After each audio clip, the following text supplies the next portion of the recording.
Tips for young DJs would be patience, probably. Play the long game, don't rush into anything, and don't feel like you're having to do everything all at once. A bit of a veteran now in this scene, I guess, having touring for kind of nearly 20 years, I would say that patience is the key, you know, and have a kind of, it's not always easy because sometimes people pop off really, really quickly and things happen overnight, it almost seems.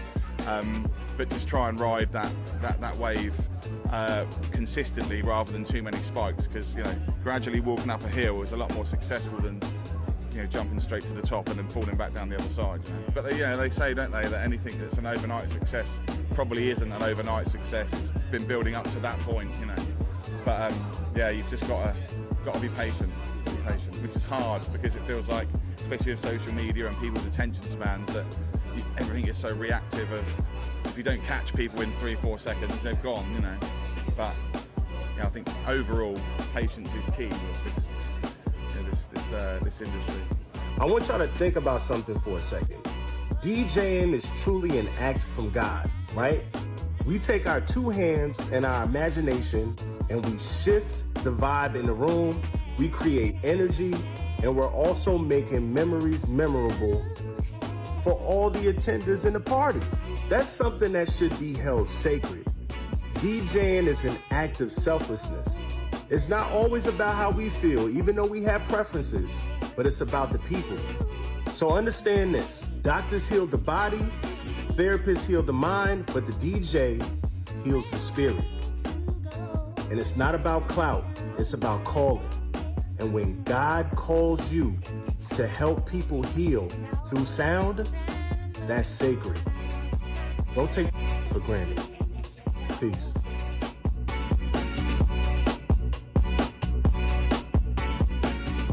Creatives, you should stop making content.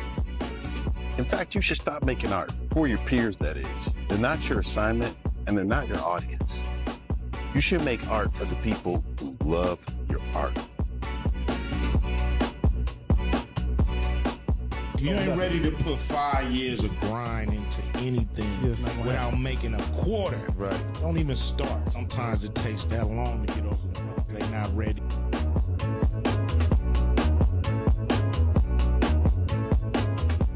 I think a lot of people go through this thing where if they share information, they're going to lose their business. They're going to lose their edge. Two things are true in this world. One, there's only one you, and nobody can do what you do, even if they try to copy you one for one. It's never the same. And then two, most people that you give information to won't actually take you up on your information. I could tell people right now how to start a business from scratch, all the pitfalls and all the things you should and you shouldn't do. And you know what? 2% will actually take my advice and use it. The rest of them either know better than me or are too lazy to make it happen.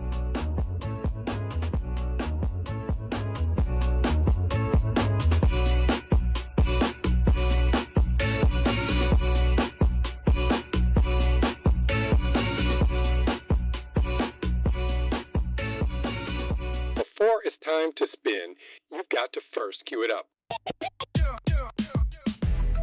I'm probably in your area too. Everybody who owns a laptop, they're a DJ. Everybody who owns a DSL camera, they're a photographer. And what I'll do is put up blurbs so therefore you can see what I'm thinking about and why I chose that song. You can see the reaction of the kids. So you can kind of like get an idea of how to use it and what to expect. Why do you want to charge for something that you have the knowledge of and these other DJs don't have the knowledge of? Share your knowledge, you know? Right. But DJing's a lot of fun. It's a lot of work, but it is a lot of fun too, you know? I'm DJ Mikey Mike. I cover central, northeastern Pennsylvania, southeastern Pennsylvania, parts of New Jersey, parts of New York State. And I'm Dwayne Dixon, the hitmanddub from Cleveland, Ohio. And it's time to cue it up.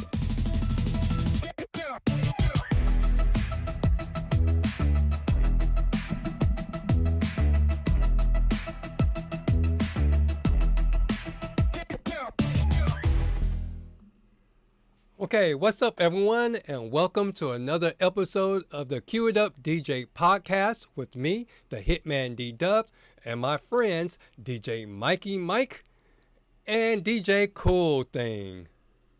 What's up? What's happening, Cool Thing? What's happening, Dwayne?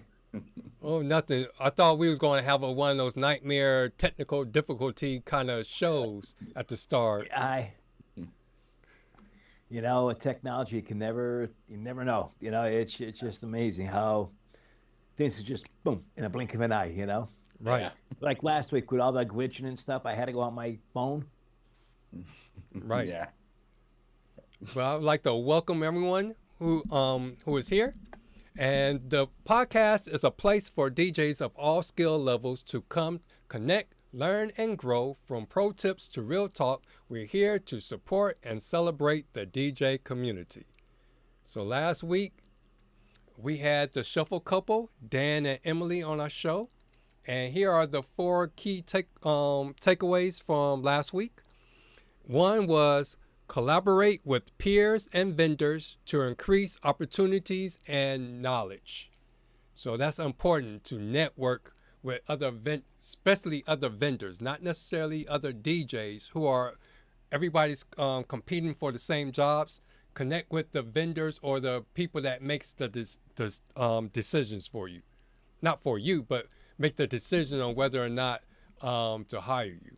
Like your wedding planners or your venues or photographers. And then networking also means that if you come across a couple that's looking for a certain service, that you refer your vendor friends to them. If you all work together and throw business backwards and forth, then that's a good way to also build up your clientele. The second takeaway was to be genuine, relatable, and make sure that your content is relatable, so you can attract more engagement than formulaic videos. So the videos that seem to get the most tractions are the ones that people are genuine and not trying to copy somebody else. Yes. Yep. Yes. Then the third one is establish a polished brand identity, like your name and logo or website, before you think about marketing, because it doesn't make sense to put out promo material and market yourself and people can't relate to who you are. So just think of it like this. When branding is who you are, so you're telling people who you are, so when they see your logo or hear your name, there's a reputation that goes with that name or logo. And then the marketing is how you tell people about yourself. It's how you go about doing it. And then the last key takeaway was embrace the journey with humility and patience. Stay authentic and dedicated to creating meaningful experiences. And so tonight I was talking to Cool Thing last week, and he was telling me about this one gig that he had where he was DJing and people weren't paying attention to the music. They were paying more attention to the TV screens. So that's how we came up with this episode, When the Crowd Isn't Listening, because I had that experience too at weddings, where when it's open dance time, couples schedule things to happen during that time. And so and I found that to be more of an issue when I was the emergency DJ, where I didn't have any say-so into, with the timeline. I just they gave me the timeline and I just had to roll with it. But that's some of the things I look out for when I'm doing my own, weddings and doing the timeline, making sure when it's open dance, we don't have all the extra stuff going on. And if there's extra stuff that needs to go on at that point, try to program my music to kind of like fit that program, whatever is going on. So I don't be burning songs, or I know that at this time something's going to happen And so when everybody disappear, I don't, the first thing you think as a DJ is, oh, I screwed up, and then all that. What am I doing wrong? What happened here? You know? Mm-hmm. Yep. It's a great topic. I mean, it's happened to every DJ.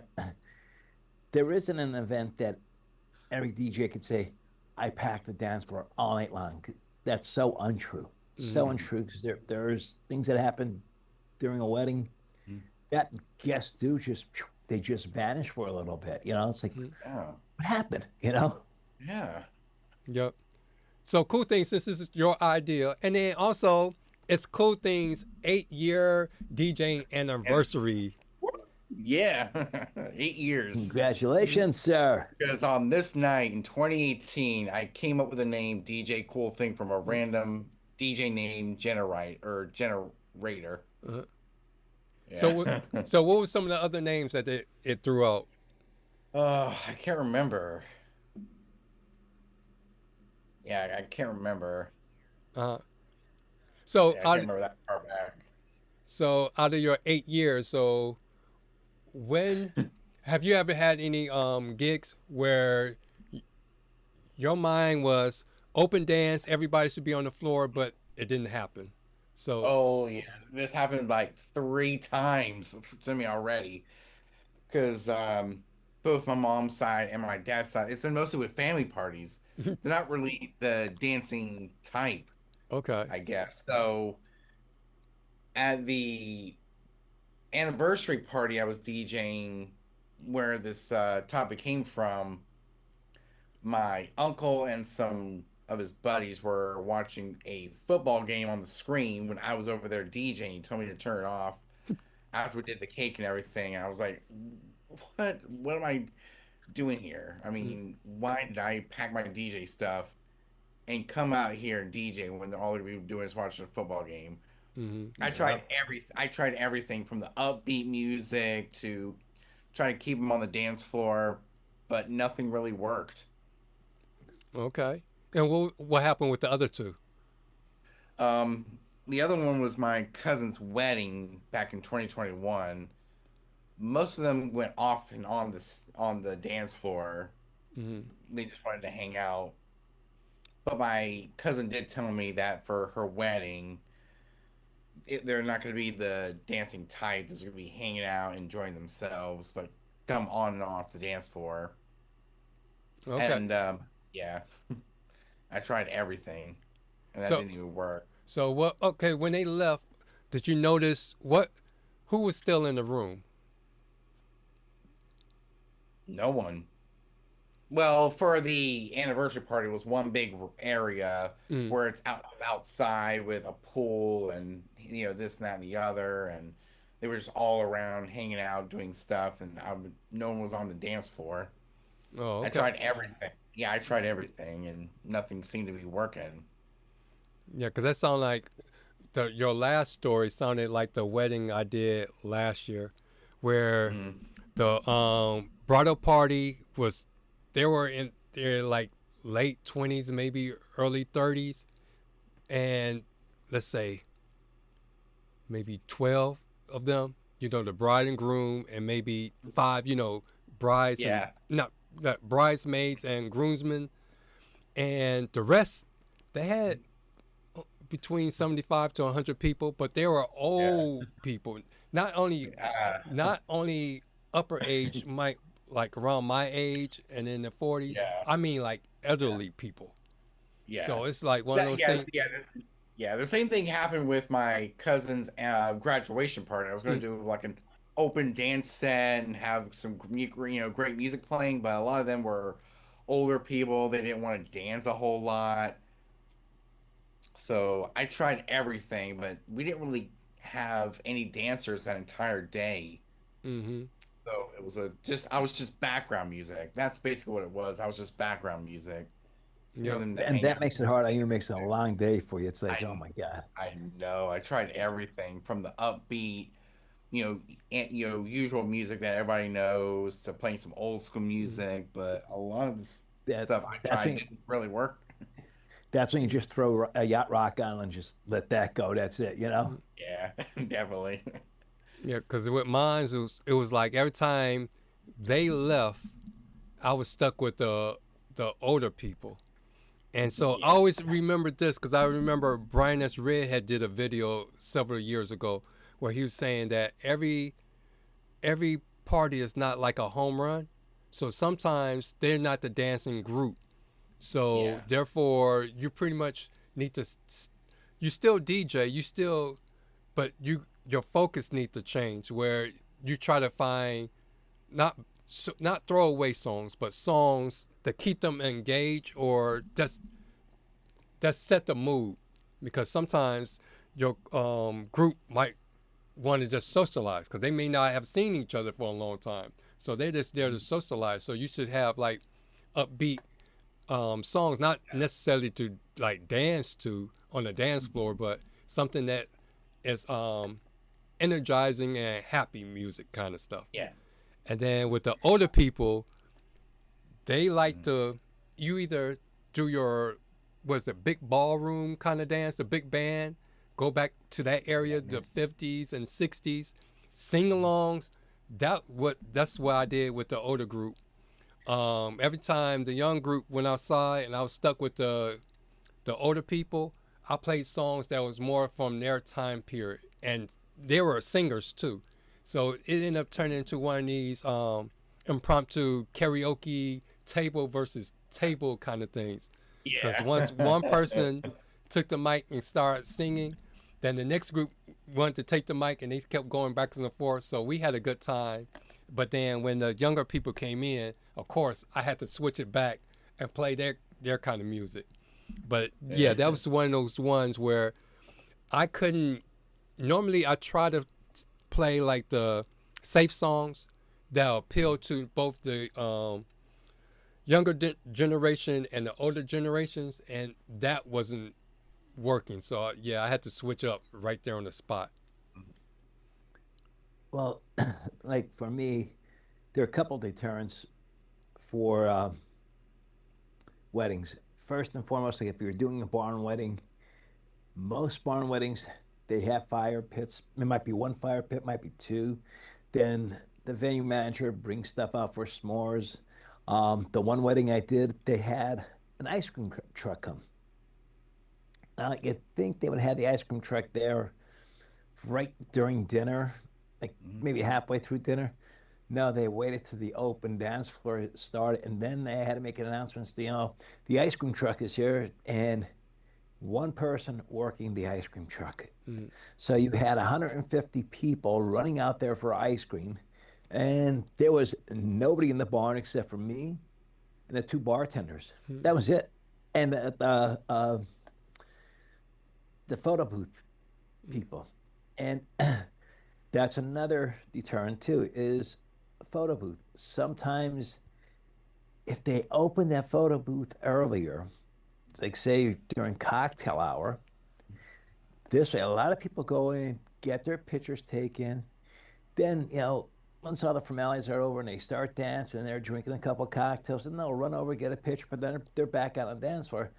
But if the venue manager or if the people who are running the photo booth say, hey, we're not opening until everybody's done eating, to after all the formal dances are over, they're opening up right at the prime time for dancing again. So you're getting 150 people, or maybe 100 people, or maybe 90 people, or maybe 200 people rushing over to the photo booth. It gets you mad because you want to play the right music. You got them in the vibe, and then all of a sudden, boom, something pulls them away. Then another thing is, I know everybody's like, against smoking and this and that. I think there are more people smoking now than there was 20 years ago. Because every wedding I do, no venue allows you to smoke inside. So what do? They're outside having their cigarettes. I was like, geez, man, come on. I got some good. And the thing that kills me, they'll come up and request the song. And I'll say, okay, it'll be on 2 songs for you. Well, I'm going to play it, and I see them walking out the door. It's like, your song's coming up. Where you going? But It's just that's something out of our control. I wish we could control it, but we can't. It's just a little short story. I did a wedding, oh geez, about 7 years ago, and the photographer who was the aunt of the groom told me there was 275 people at this wedding. She goes, these 275 people do not dance. And I'm like, well, how do you know that? And she's there, well, the groom is my nephew, and his brother married the bride's sister the year before that. By the time open dance floor started, it was into the third, maybe fourth song. She said the DJ was pulling his hair out. He was getting ready to pack up and leave because nobody was dancing. He tried the Cupid shuffle, this, that, you name it. He tried it, couldn't get the people to dance.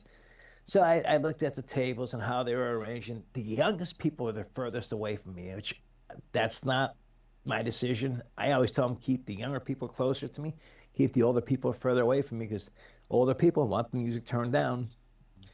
So I tried this, I tried that, I tried some oldies, nothing. It was like they were glued to their seats.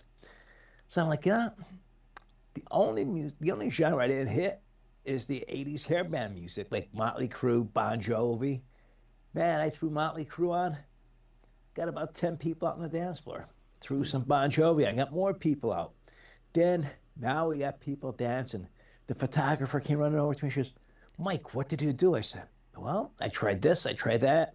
It's like rolling the dice. I'm not getting those lucky numbers. And finally, I got that lucky number.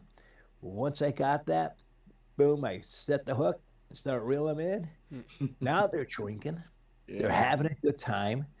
The more alcohol they get in them, the quicker they're going to dance. And boy, oh boy, did they dance all night long. She said she took so many photos, it's unbelievable. Compared to the brother's wedding the year before, or her other nephew's wedding, she said if she took 10 pictures of people dancing on the dance floor, that was it. There was nobody dancing on the dance floor. So again, it's something out of our control. I wish we could control it, but we can't. Another thing we can't control is the weather, especially when we do an outside wedding and it gets really, really hot, and people just want to be inside where the air conditioning is or where a fan is. They're not going to be on the dance floor sweating up and not really dancing. They're going to be inside cooling off. Yes. I did a wedding, and it was an outdoor pavilion, and it happened to be the hottest day of the year. And the poor bride, she only lived maybe 2/10 of a mile away from the pavilion, but she did her formal dance and everything. She danced with her dad, danced with the groom and stuff. And people are want to talk to her, and then she's like, they're pulling on the area to dance underneath the pavilion. She came over. She's like, "Oh my God, Mike, am I hot?"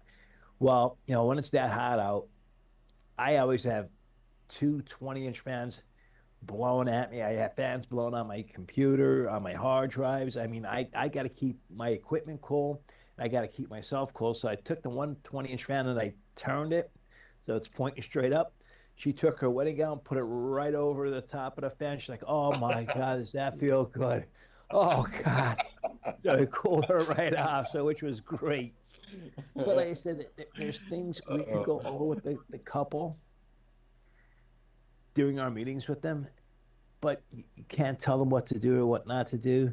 One particular wedding stuck out to me also is this wasn't the bride and groom's fault. This was the father of the bride and the father of the groom. It was during playoff season for football.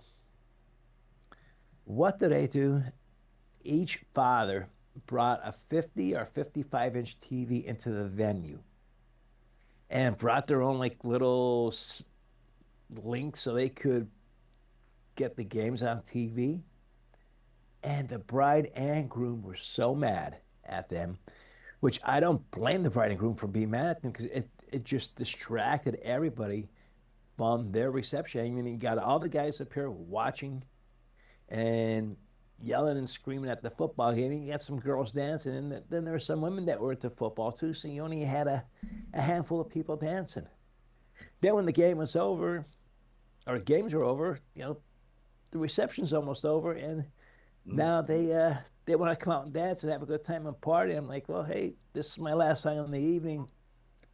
I'm so sorry you didn't enjoy the music. I mean, they enjoyed the music, but I'm so sorry you didn't get a chance to dance. I mean, again, it's something we as DJs could not control. No. Yep, but there's so let's go into the next segment.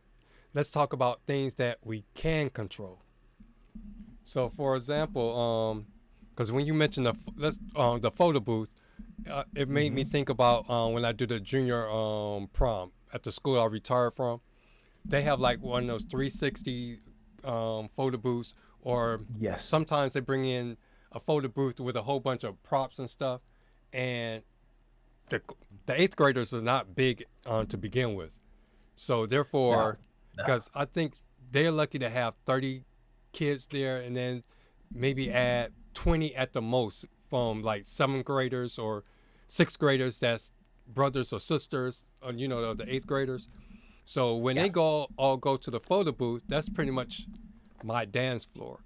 So I try to make sure that I have like one of those, I call it like fashion show runway crates. So when all of them go there, I would announce it on on my mic.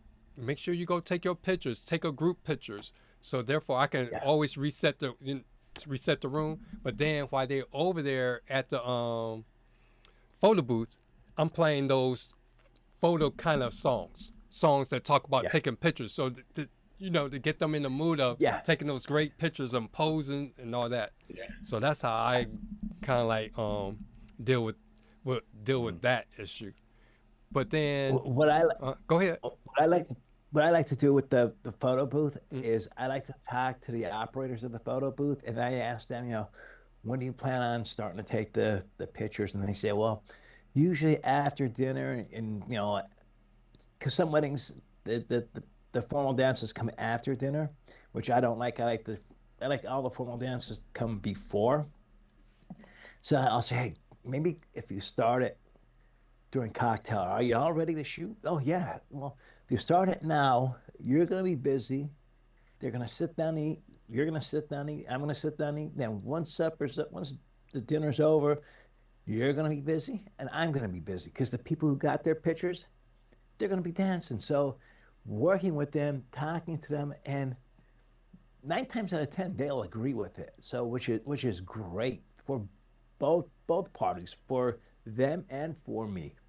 See, and that's the other thing I was going to bring up too, that you had from another story, because the second thing you said, that's why it's important to sit down and know what questions to ask during your consultation, because you can see problems arise, and then you try to go, plan for that either plan to not have it happen, or if it has to happen, at least in your mind, you're planning for that time frame. Or, and it's also important why you should make sure you meet with like the photographer, make sure you're all on the same time schedule, the timeline and all that stuff. To go in and talk to the venue, if you can do a venue site visit beforehand.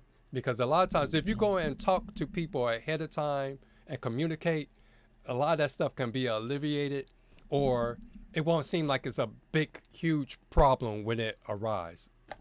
Yes. I agree with you 1000% there. The best thing is the communication between us, the bride and groom, and all the other vendors, the venue manager. What I do is I do I typeset the timeline for the whole evening, like what the bride and groom fill out on my wedding planner. So then, I'll put down the time when what time this is gonna be, what time that's gonna be. I typeset everything. I make enough copies to give to the venue manager. If there's a wedding coordinator there, give one copy to him or her. Give a copy to the photographer. Give a copy if there's a videographer. Give him or her a copy of that. This way, if they have any questions, I'll say, okay, we're here right now, and we're running late on it. I'm like, okay, yeah, I know that. There's the bride and groom. Maybe the bride had to go to the bathroom. Maybe the groom had to go to the bathroom. It's just something that was unexpected. But once they come back out, boom, we'll get right back on the timeline again. For me, I don't But do any, yeah. For me, I don't do anything when it comes to photo booth. I just play just random music that I pick from my library, and just let them have fun, do whatever. So I like to talk to the photo booth people just to keep us together, so they're not overwhelmed with too many people standing in line, and then there's nobody on the dance floor. This way, it's splitting the difference, But remember the last 2 or 3 episodes, you need to talk to the other vendors, because remember, if it's nothing more than to trade your information, because again, you're networking. So who said it? I think it was DJ Chase said your net worth is as strong as your how do you put it? Your net worth is as strong as your network. Yeah. Yep. So basically, if you don't do anything more than introduce yourself and then try to exchange contact information, because you never know, the photographer can run into someone that's looking for a DJ, and they have your contact information there, and you stand out to them, they'll refer that couple to you. Yeah, here's the thing. I mean, I haven't DJ'd a wedding in probably like a year or two. So I never really get to work with a photographer or talk to them or anything. I've been mostly doing school dances, and mostly school dances.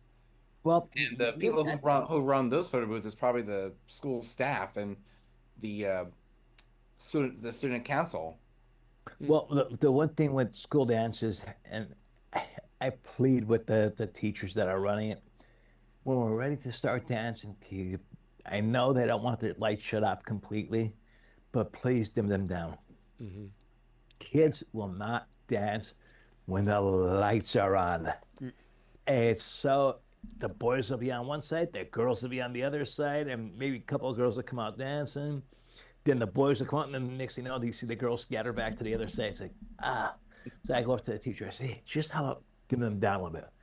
Mike, we can't put them down too low. I said, well, just low enough that they feel more comfortable instead of having these big bright lights above them. See, with my Chevy Works X2s, I can't control the brightness. I can't. No. Oh, yes, you can. With Sound Switch, you can. No, I'm done with Sound Switch. I remember the Mixstream Pro broke, and I'm done with Sound Switch. Oh, okay. But I'm not talking about our DJ lights. It's the lights inside the venue. Oh, the house lights, The house lights from the school. The schools like to keep the lights on bright, and it's like, and the kids will not dance when the lights are bright. I don't care. You could throw dollar bills. You could throw $20 bills out on the floor. They're not going to jump out there to get them. The lights are on, That reminds me of the video that I did called It Is What It Is, when I DJ'd my middle school dance back in it was December of 2018. That was the last dance that they had before they tore down the building and we moved to the new building. It's like they danced in the lunchroom, but the lights stayed on. They didn't want to turn the lights off. Even if I had the the DJ lights, they still didn't want to turn it on. So those kids would not dance for anything. No. But once I hit the Mo Bamba and those crunk songs, then that's when they all got out on the dance. I wouldn't say they got on the dance floor and danced. I don't know what kind of stuff that they were doing. It wasn't dancing. They was like just bouncing around and all in a circle. All you gotta do is get orange and fluorescent green hats and put them on their heads, and they look like bobbers in the water. They're just bump, bump, bump, bump, bump, bump, Yeah, definitely. Yeah, but the other thing was for open dance, I noticed, because I have seen other DJs do it, and I remember doing it when I first started out. Before I learned how to program, I just thought you go in, if you play the hits, that they'll automatically dance, and that's not true. It's like they need a warm-up. So that's why I like to mix doing dinner or cocktail, so I can kind of like get me warmed up and get my, me getting used to transitioning and all that kind of stuff, because I don't practice like I should, but that gets me warmed up. But it's more so to test out different songs in a low risk environment, to see who's bobbing to what, to get them warmed up. So when it's time to open the dance floor up, they're ready to go. Exactly. I mean, that you could see who's the dancers and who's not the dancers. The one wedding I did, I had people dancing during cocktail hour, and they continued to dance during dinner hour. I'm like, and they came up and they're like, "We love this music," and all it was yacht rock music. They were so into it. I was like, "Great, this is going to be a nice wedding." And I'll tell you, it was probably one of the best weddings I did. It was an African and an American wedding. The groom was right from Africa, and the bride was right from America. Did the introductions. Everybody came in. Well, we had a little short delay because Grandpa had to go to the bathroom, which, hey, it's understandable. Oh, that's the story where you took him the mic in the bathroom? No. Okay. That one I didn't know. I didn't want to do that to Grandpa on this one. They were dressed up in African garb, and the only thing is they asked me not to take pictures because I don't know what reason, but this was I told you, you're in Napa. Y'all be having those kind of events. Well, this I don't know. I don't think the groom was embarrassed of his culture, but I think he was seeing his culture here. He might have felt funny about it, so he just asked, "Please don't take no pictures, don't take no videos." But they were such a great couple, and to see that culture firsthand, I mean, I was in awe. And they gave me a whole playlist of African music, and I'm thinking, when he said African music, I'm thinking, well, what kind of music is this going to be? I'll tell you one thing, it was basically just like our music, different artists, but the nice thing about it was I didn't have to worry about no F-bombs. I didn't have to worry about no killing, cursing, this, that. It was just pure music that was danceable, and it was nice and clean. Every song was unbelievable. And it was a nice thing, because we're playing our music and we're sweating bullets because, okay, did I edit this song the right way? Is this the true radio edit? Because you might have a couple copies of that song, and you put the headphones on, you're listening before you cue it up, and then you cue that song up, and it's about a minute into the song, and the F-bomb comes out, and say, But the new thing with virtual DJ is that'll edit it out as long as you connect to the internet. It takes all that bad language right out of the song for you, which is great. But yeah, and NEPA, I do a lot of events that I can't take no pictures. Nah. It's a wonder that they don't come in. They have to wear a mask to conceal their identity. I know. It was funny because up until a couple of years ago, I was able to take pictures at school dances, and then all of a sudden they just no pictures, Mike, no videos, no nothing. I said, okay, no problem. But again, I can understand their point because we're dealing with children. And there is a lot of sick people out in this world today. So I honor the school district. I honor the teachers. The kids are having fun. Matter of fact, a couple of kids, their siblings went to the junior high dance when, it was 6 years earlier. And then they go to it, but there's no video. There's no pictures of them dancing. And they're like, why don't you take no pictures? I said, I'm sorry, I can't, because the school district asked me not to. So I have to, if I don't play by the rules, I'm not going to be back there. So I have to play by the rules. That's it, Definitely. That same thing happened to me in December of last year, I think. And I got called out for taking pictures and video at a school dance at an academy, at Bridgewater Academy. Well, don't feel bad, Hunter. Yeah. I took pictures of the one school dance. It was a junior high. It was their winter fest, something like a semi-formal. And the album had over 400 pictures and videos in it. And it was a day or two later, I got a notification from Facebook that my album is being taken down because of nudity.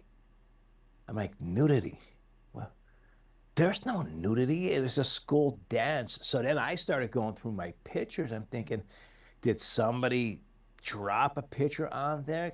It's going through my Facebook, but somebody made a comment and put a bad picture in. So I went through all the comments. I went through every single picture that was posted. I went through every picture on my phone, and I found the one picture. The girl was standing not too far in front of me. She was dancing, but she didn't have her shoes on.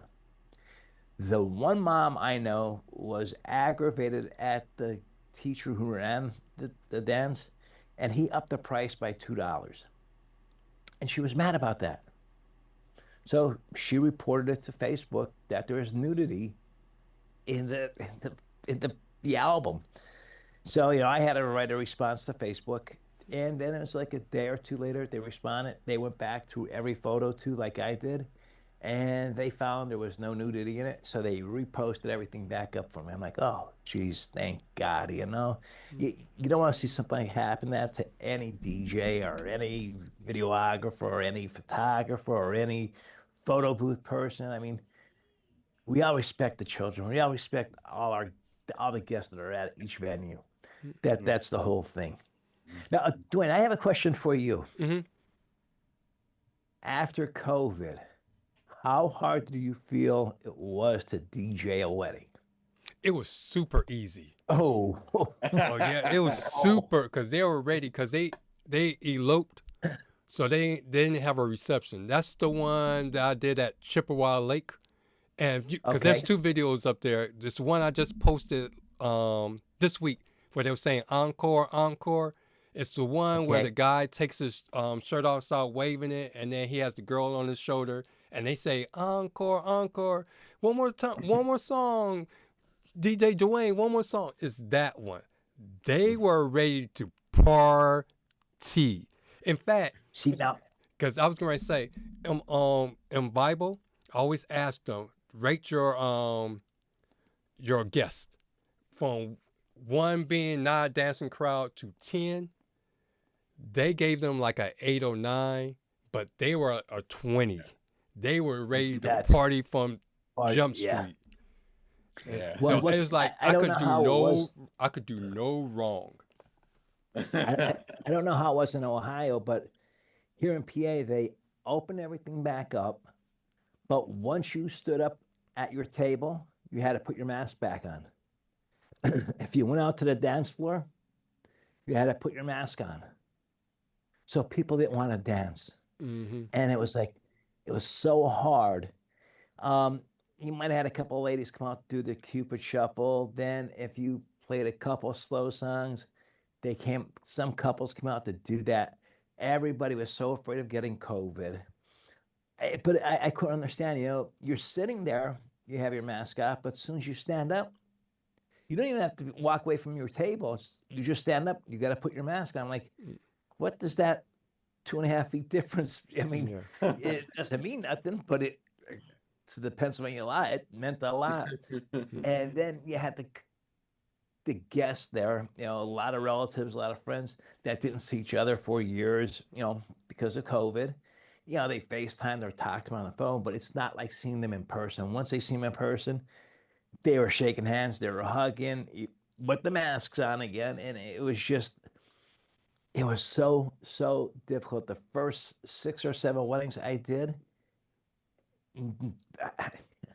the one wedding had close to 300 people, but nobody danced you had some people out there dancing, but because of COVID, it was just, people were like, that was it.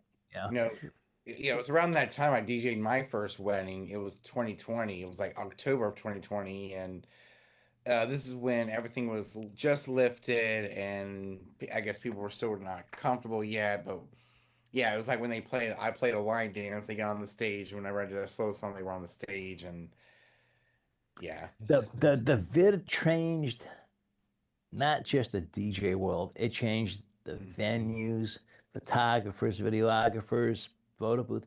I've seen so many guys go out of business. It was unreal. Guys that were very prominent that, they just boom, bellied up. Yeah, I always felt like I was about to go out of business because I wasn't getting that many DJ gigs after COVID. Yeah, yeah, it was hard. I mean, very, very difficult. I mean, it was like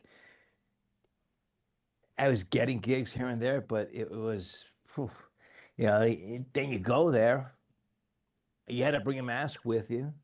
You're loading in, you have to have your mask on, and you can't breathe with that crap on. So that made it very difficult. That was another thing that made it hard on us DJs. Definitely. To get people to dance. Yeah. The one thing I was going to say, though, the one thing that was vastly different when weddings started back after COVID was there wasn't too many venue weddings. My weddings were mainly outside. So that's how they were able to get away with doing the dancing, the open dancing part. Because still, even when they opened it up, you're limited to the number of people you can have in the venue. So to kind of like counter that, they had a lot of outside venue gigs going on.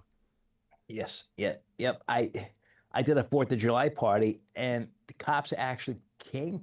They were driving up the street. They heard the music. They seen the lights, and they knew the couple. They're an elderly couple that have me back every year for a 4th of July party, and they actually came in the yard to check if people were dancing. I'm like, I went up to the cop. I said, "What are you here for? I'm not playing the music loud." No, he said, "Mike, we have to stop by to see if anybody's dancing." I'm like, "What?"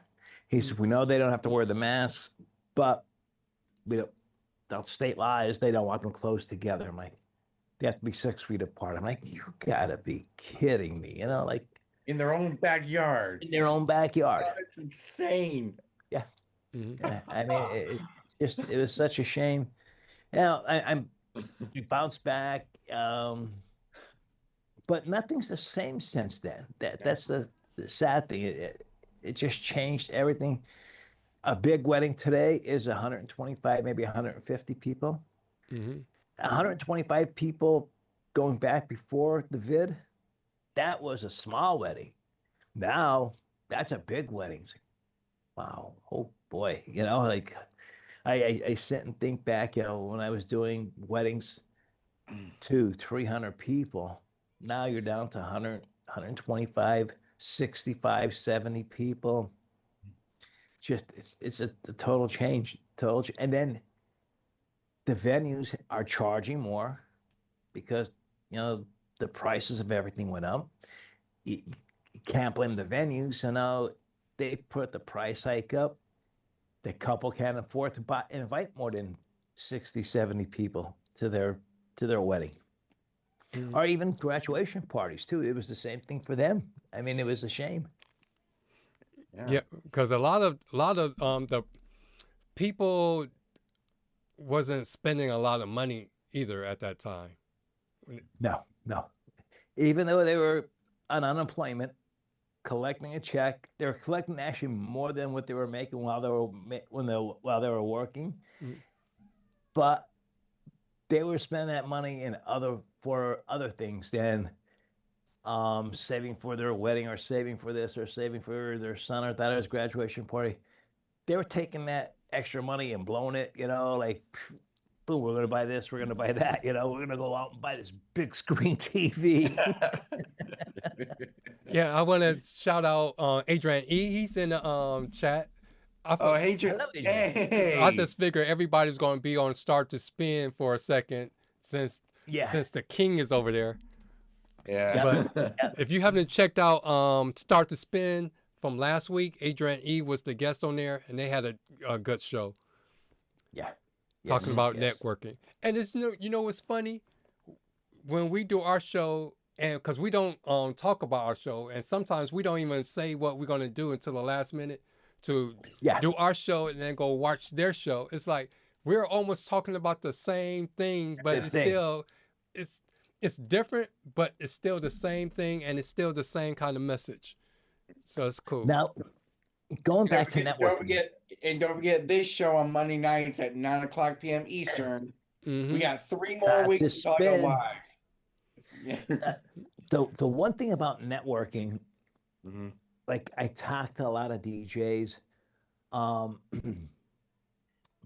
but it's not. I have a select few. Actually, well, my one buddy, he joined the service, and my buddy Will. We all know Will here.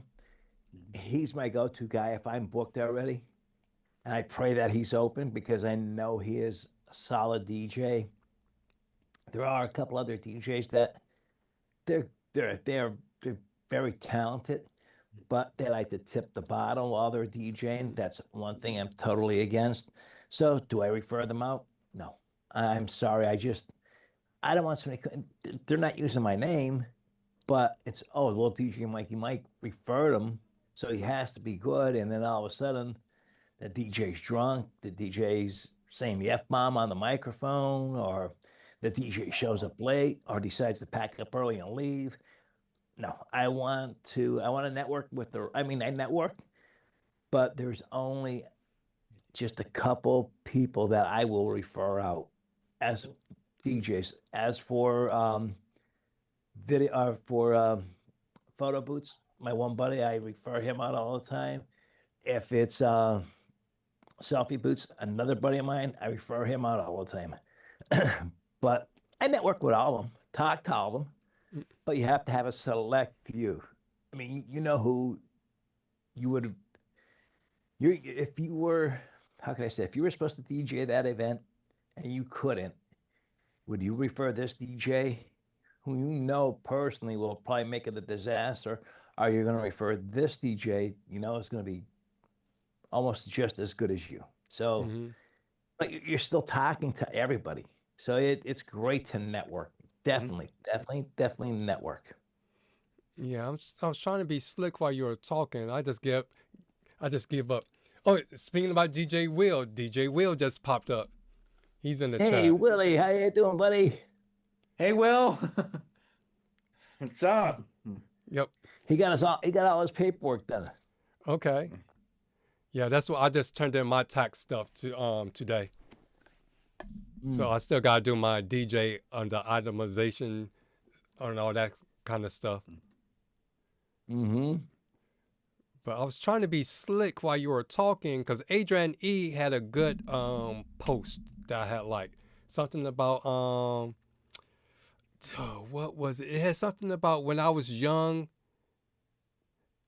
And when I was young and I didn't know better, it had something to do with being outgoing. But then the more he learned, the less that he do. It was something along that line. I wish I can find it because that was a perfect one that can summarize what we talked about last week and what will go well with this show. Yeah. So Adrian, so if you remember it, Adrian, can you like put it post it, please? Yeah. And I forget it was a quote from a well-known person. I forget who the person is. The thing is, when you're younger, you're more ambitious. You'll refer people out that you don't care. You know, you're just in it for the money, more or less. But as you get older, you respect what your business is, and you don't want somebody reflecting back on you, even though, like you said, they're using their own name, DJ Joe. DJ Joe is referred by DJ Mikey Mike, or is referred by DJ Dwayne. You know, they are referred by djcoolthing. That makes an impact on you. Like, wow, he referred him, but man, he was a disaster, or man, he was great. You know, so it's you want to have that select few that you know you're going to refer out. And then the people that's in the chat, the pinned comment, it's a question, and the question is, what's the hardest room you ever had to win back at your DJ gig? So we've been talking about going to a gig, and our expectation is to have a packed dance floor, and for one reason or another, there's something going on that takes the people away from the dance floor, and your dance floor is half full or empty. and all that. So, what is your go-tos to try to salvage something from the dance floor, or to salvage something from the night, so you don't feel defeated? Well, like you said in the beginning, during cocktail hour, you're playing music and you're mixing and you're seeing what's catching the people's ears, and you see who's bobbing up and down. If like that wedding I did, they had the ice cream truck there, and I mean, the whole barn emptied out. I mean, there was nobody in there. So then I put some of the music on that I knew people were bopping to at cocktail hour, but I cranked it up louder so they could hear it down at the ice cream truck, even though that ice cream truck was, because you have to keep it cool in there. And the people started coming back in. I mean, they had their ice cream cones and stuff with them. Some people still stood outside, but a lot of people that were liking the music at cocktail hour, they started filling it back in, and I kept their music on. Then as the younger people, some younger people came in, threw some of their songs on, but I try to keep it with the same vibe that I had during cocktail hour, but maybe a couple different artists, a little bit more uppity, but from that same era. If it was from the 70s, or it was from the 80s, or if it was from the 50s or 60s, I try to play more of that music to keep those people in there, keep them dancing. And then, you know what? When the other people see that, they start to filter back in too. And those people are tired out. So they're going to go sit down, those other people that like the 50s and 60s. And now the younger people are back in there, they're dancing. So that's what I did for that one. I was like, how, what? I mean, there was nobody. Me, the bartender, the photo booth couple, and that was it. Sit 2, 4, 5 of us in the whole barn. What the heck is going on in here?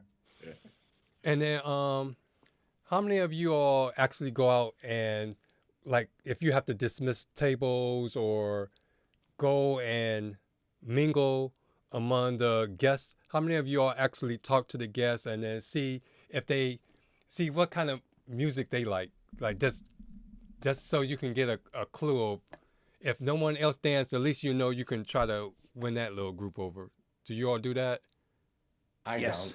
don't. Yes. I don't. I just stand behind my booth and I just play whatever, because I know it's my friends and family.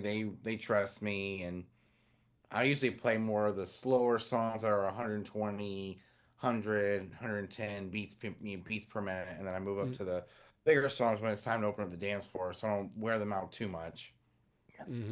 I especially if I have to do the ceremony, I'm there at least an hour and a half to 2 hours before the ceremony, so I have everything set up. And what I like is if they have the ceremony and everything right in the same room, so there's no, you're in one area then go into another area. All they gotta do is flip the room. But I'm all set up, I'm dressed up, I'm waiting for people to start coming in for the ceremony, and I'll start talking to people while they're coming in. If I'm outside having a cigarette, because there's nothing going on yet, I'll tell, hey, I'm DJ Mikey. Mike, how you doing? If there's anything you want to hear, then just come over to the booth and just tell me what you want to hear, and I'll definitely get it on for you. And then if I'm walking up to the bar to get a soda, I'll say, hey, how you doing? Are you enjoying the music? You liking this? If you want me to change anything up, and it's so funny because from the elderly people around here, I get, do you throw a couple polkas on? Yeah, no problem. So that's the thing. You have to be very cordial to the guest, as if you're not, forget about it. You're going to lose them right there. 1, 2, 3.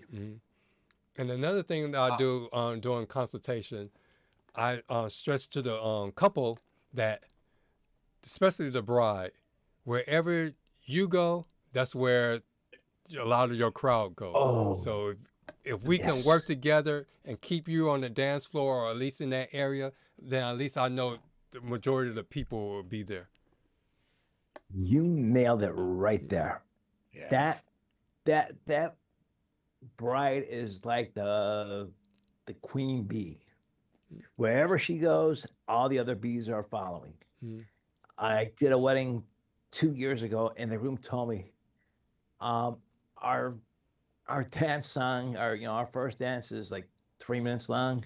He said, about 1 minute and 11 seconds, cut it off. I'm like, okay. So and I told him, I said, give me a thumbs up. I'll cut it, I'll fade it out. 1 minute, 11 seconds come, and I'm looking at him. I'm like, do you cut? And he's like, no. I'm like, okay. So I played it right through. And then when the open dance music started, he and the bride were the first two on the floor. He stood on the floor because I know she went to the bathroom, went to get a drink, but he danced all night long. And he's the one who told me I hate to dance. Mike, you're only going to see me on the dance floor is for our first dance, and that's it. Well, guess what? He was there the whole night. I was like, oh my God, this is great. This is so amazing. It's unbelievable, So that was a nice thing to happen. No, it's like when I DJ'd his 70th birthday party a year or two ago. It's when I first got the Mixstream Pro and all that stuff. And they said they were not going to have any dancing, but they ended up dancing by the end of the night. Yeah, it's so what you said. Sometimes weddings, parties, whatever, they'll say, well, we're just waiting for background music. Okay, no problem. And then next thing you know, people are dancing to that background music. So I'll go over to the couple. Hey, do you want me, say it's mom and dad for a graduation party. Mind if I throw some other dance songs on? Because, people dancing to this music here, which is yacht rock music. And they'll say, yeah, go ahead, Mike, throw whatever you want on, which is great. Except I won't throw anything with any vulgar language on. I'm sorry. Nope. Yeah, so you keep talking about yacht rock. I'm kind of like ignorant to that. So can you elaborate? like what? Rock. Yeah. So what is that? It's like Yacht rock is like softer rock from the 70s and 80s. Yes. The Doobie Brothers, the Eagles, Hall Christopher & Oates. Ross, Hall & Oates. oh, so it's just basically soft rock. Yeah, it's soft rock. Yes. Yeah, from the 70s and 80s. Oh, y'all just call it something Brian different. Esred- It's not like a new genre. No, Just call No, it. it's Well, called yacht rock because this is the stuff that most people listen to when they're sailing. Oh, okay. Well, a lot of people think Jimmy Buffett's yacht rock, but he's not really yacht No. rock. He's more beach music kind of. Yeah. Brian Esred did an excellent video on yacht rock. He's like the encyclopedia of music, but he loves yacht rock also. And go watch that video. Honestly, he's the best one to explain it because there are certain songs like from the Doobie Brothers that are yacht rock, and there's certain songs that aren't yacht rock. It's depending on the artist, the yacht rock music. But some of the other songs by that artist aren't yacht rock music. It is a genre in its own. Yeah. So basically, yacht rock is what I be jamming to when I'm at my Cube Smart when they be playing those kind of songs and over the loudspeaker. I see Buddy's in the chat. Hey, Buddy. Shuffle couples there. Hey, buddy, how you doing, sir? Yep, I got a haircut. I got to get used to it because sometimes it looks like I'm bald. I'm like, what? I hate when I go to the barber shop tired because I did do that one of those numbers where he's cutting the hair, and I did do that. But it's like I looked in the mirror and it looked like there's like a patch. I'm like, I know, but he wasn't in that spot when I fell asleep. And Buddy said Hunter missed the fun on the DJ roundtable on Tuesday. Well, it's because I had a late dinner at 9 o'clock. A 9 o'clock dinner. Yep. I told him. Yeah. I told him he missed. That's the show that what we talked about is the show that he should have been on because he would have had a lot to say. And then DJ Shay is here. Hey, what's DJ up, Shay? I gotta make sure I check their show out. Yeah, that was the first time I saw the King's Court and they were on that show. At, Shay? Yep. Shay, where's Cutie Pie at? You know who Cutie Pie is? Oh yeah. Know who Cutie Pie is? He'll be here in a second. Pizza time, LOL. Oh yeah. James King is in the house. Hey, James, what's happening, sir? Hey, James. I gotta watch their episode, see how that went. Yeah, definitely. Mm-hmm. when I get time. James, they didn't roast you, man. Hopefully not. You treated them with so much respect last night. It was unbelievable. Yep. Did you see Pretty Boy's short today he put up about the Rockville stand? And he extended it all the way up. And I mean, there's Pretty Boy, and the stand was almost triple his height. Like, Yeah. And DJ J-Tech just came into the building. Hey, J-Tech, what's cooking, man? All right, What's up, everyone? Justin Garrett is here. Hey, Justin, what's happening, buddy? Yeah, Is we were Will trying. still here? Let's see if he'll answer. Because we were just trying to wait till we go to the next part before we didn't want to go there before everyone comes over from start to spin. So tonight we're talking about gigs that we had where our expectation was to have a full dance floor or at least a decent, crowd on the dance floor. But when we got there were other activities going on. It could either be like Mike said, a barn wedding where people are out at, doing their little s'mores at the bonfire. Because I had that experience too during a barn wedding. DJ CUEITUP had said, yep, CUEITUP had experience being at a party where they had a big football game on, so no one really wanted to dance. And then I had the experience where you had a young bridal party, but every time they went out to do their smoking, I had all the older people there. So, and also I had to deal with the photo booth kind of things too. So the question was for everybody, what's the hardest room you ever had to win back at your DJ gig? So right now we were just going over some. Every time they went out to do their smoke. Oh, I thought your thing was messing up again. No, that's my phone. Yep. Because it's like I sorry about it. I'm like that's like I don't know how it's just like it just throws me off every time I hear my voice coming from somewhere else. It's almost like I did the live today. Yeah. Because normally I don't do lives. I usually shoot the video, edit it, put it up. But see, I haven't had time to I shoot video, but I haven't had time to edit it. So I was like, let me just go live. And then I was expecting just to be me saying what I need to say, just a couple of minutes. But as soon as I went live, I heard the door, because I was at my drum lessons. I was waiting for my student. So I knew as soon as I got started, I heard the door open. So I heard the door open and then coming down the hallway. Then that distracted me. Then all of a sudden, I started seeing all these comments coming up. I was like, oh, snap. I was feeling like djcoolthing. It just messed up my mind because I wasn't expecting all these other distractions and stuff. Yeah, it's like when I do my time to spend show, I premiere at 9 o'clock and then I get all these comments coming in after premieres. Mm-hmm. When it popped up on my phone that you were going live, I'm like, yeah, Wayne's going live? Uh-huh. And I was driving at the time too. I'm like, oh my God. Oh, I gotta click onto this one. So I guess that answers Buddy's question from Tuesday. I guess I am an influencer. Yes, you are, sir. And to answer Buddy's question, I'm not really much of an influencer. Yeah, I don't really consider myself. Cool thing. Guess what? You're probably one of the biggest influencers in this room tonight. Honestly. I mean, look how you had your show. You got hacked, and the show went boom. You came back, and then for some reason, whatever happened, you deleted it. Now you're back, and you're close to 300 subscribers now. I mean, if you had a chance, subscribe to DJ CoolThing's Facebook page, or not Facebook page, his YouTube channel. I mean, he's always putting up videos. Believe me, and he knows what he's talking about. Great guy. He's 246 Beautiful. subscribers as of right now.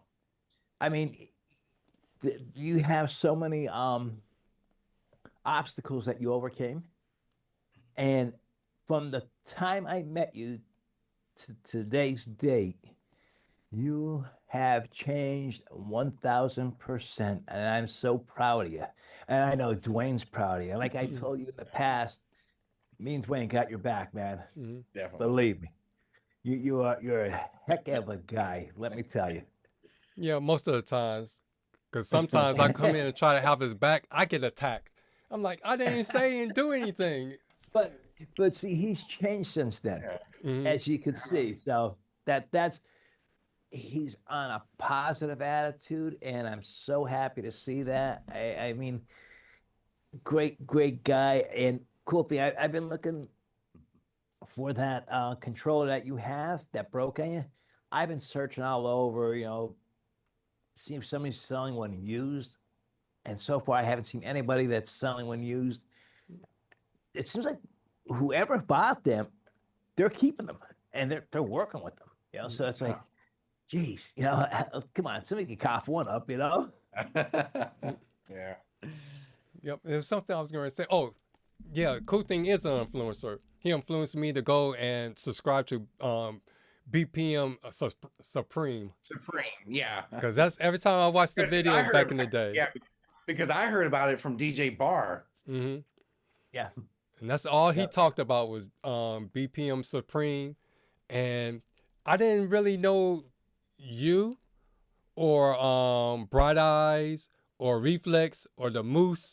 But he always kept mentioning these same people. Or Matt or Solstice. It's like he kept mentioning these people. I'm like, who are these people? So eventually that's why I followed them.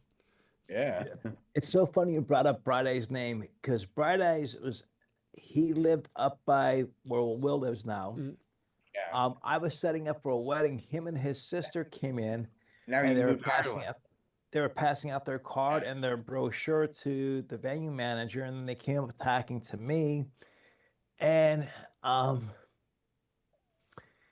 he had a work-related injury, and I know he was still off on workman's comp, but he was buying all this equipment, all this gear, and he was posting videos left and right on YouTube. I'm thinking, wow, okay, this is great. I mean, he's a heck of a nice guy, but then I don't know what happened. I mean, he started doing those live videos singing, and mainly on TikTok. He mainly talked on TikTok. He talks on TikTok, and he moved to Ireland.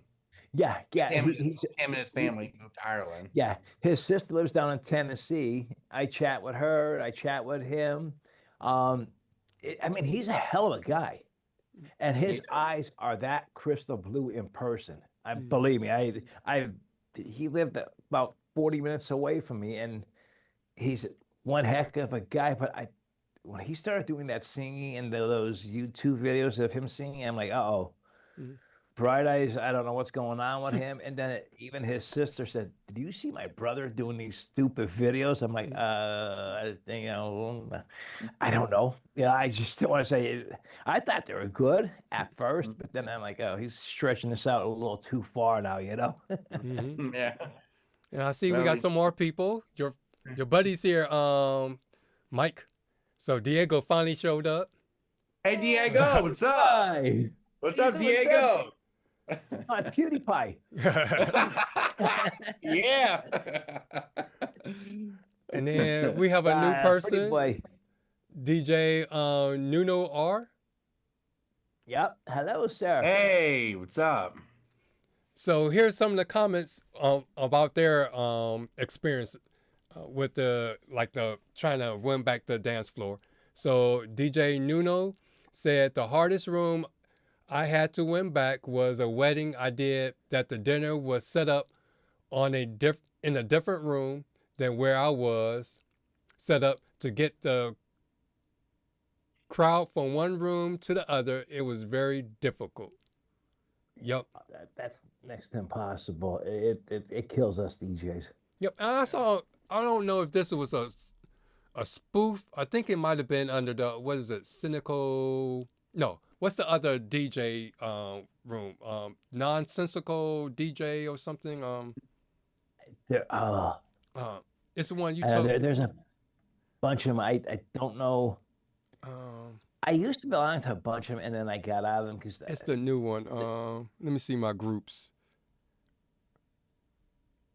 was going to say groups, or there, I think it's nonsensical, the no filter DJ community. It's that one. Yeah. And I saw someone where they had the DJ in like almost like they had him in timeout in a closet in a little room. Everything is happening out here. Yeah.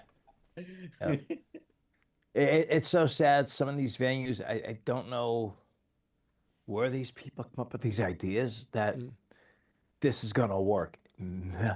Why don't you talk to a DJ about this to see if it's going to work? You know, it's just total. I mean, just a little bit of common sense. You look at the room, your DJ's here, and over in this other room is where everybody's eating. How do you get them over here? You know, and the people that want to sit and relax, I mean, they might be elderly people. What are you going to do? Pick up the tables and bring them in that room? I mean, come on. It's just a little bit of common sense, venue managers. Make sure everybody's in the same room. Yeah. I hate it even when I'm in the same room and it's almost like when they put like a barrier in between me and the dance floor. It could be a group of tables. There's something where I feel like I'm disconnected. Just having that thing right there. I'm way over here, and wherever's happening is way over there. Well, now you got that Mackie thump, and you could set that up to be your speaker on the other side. So, boom, there you go, man. Oh, that thing is loud. I was able to crank it up in the school gym. I was surprised. What did I tell you? It was loud Last night. So if anybody ever tried, because I'm thinking, because it kicks. How what is the kind of sound that you get out of the the sub that goes with it? Do they pump out? What do that sound like? That's supposed to be very, very good. I forget who did. I know Sosta's had it for a second. Sosta's had it. I think Jay Brennan.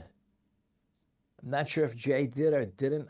I know it was something that's pretty prominent on YouTube, and they were hesitant on getting it, but then got it because they had the little speaker, and then they put that in with that, and it was like, boom.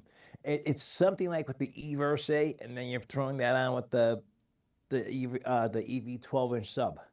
It complements it. I mean, you get certain speakers that complement. It's unbelievable. It's like the sound coming from that little speaker. I heard it before, and I'm like, oh my God, this is great. Because my buddy bought one. He puts in floors, and he likes loud rap music, so he wants to hear that over the air gun. I'm like, okay. He bought the Bose, and I told him, don't buy it. I had it. It's junk. And he bought it anyhow, and he's like, Mike, it is junk. And I think he paid like $600 for it. And he sold it for like $150. I mean, it was brand new, but he wanted it away from it. That's it. Yeah, I got it because I saw Aaron Strom.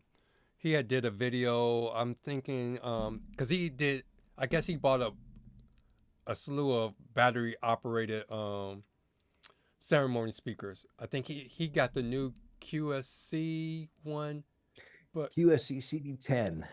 Yeah, I think he had that one. I know he had the E-Verse 8 for sure, and I think he might have talked about the Alto one, but he said for the price he was surprised with the Mackie Thump, and then when I saw the price tag of it, it's like, yeah, I'd rather go with that one because I was torn between the E-Verse 8, so I can stay in the E-Verse, ecosystem. Universe, yes. Yeah. But at the same time, it's like the Mackie Thump gives me what I'm looking for. So I don't need all the extra bells and whistles and pay almost twice as much for EV.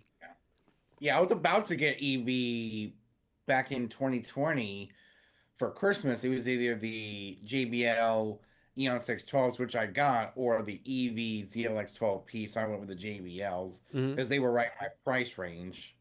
Yeah. The EVs was little out of my price range. And I've been loving the JBLs ever since. I'm an EV guy and a QSC guy, but I like the older EVs, the wooden box. Give me that. I don't want no DSP in the back. But now today, every speaker you buy has a DSP in it. I do like the subs. They're what are they wooden? Yeah, they are wooden, but they have the DSP. But then also they have Bluetooth, so you could control it with your phone, which is great. If there's too much bang in it, you could just knock it down a little bit. You could switch it if there's not enough bang in it. You could switch it over to this mode or that mode. You know, it's great.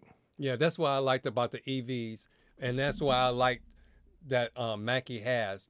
Even though you can't dial in the EQs are very basic. It's just you can turn up the lows and highs. That's all you can do. You can't it's not a multi-channel graphic EQ. But one thing I didn't know it did. You can link two of the Mackie thumps together. One wirelessly, you can link those two together without having to run another wire. So I thought that was pretty cool too. Yeah. It was Aaron Strawn who had the sub and the Mackie Thumbco. Okay. It was him. He has the crap show every Wednesday, but he was sick this Wednesday.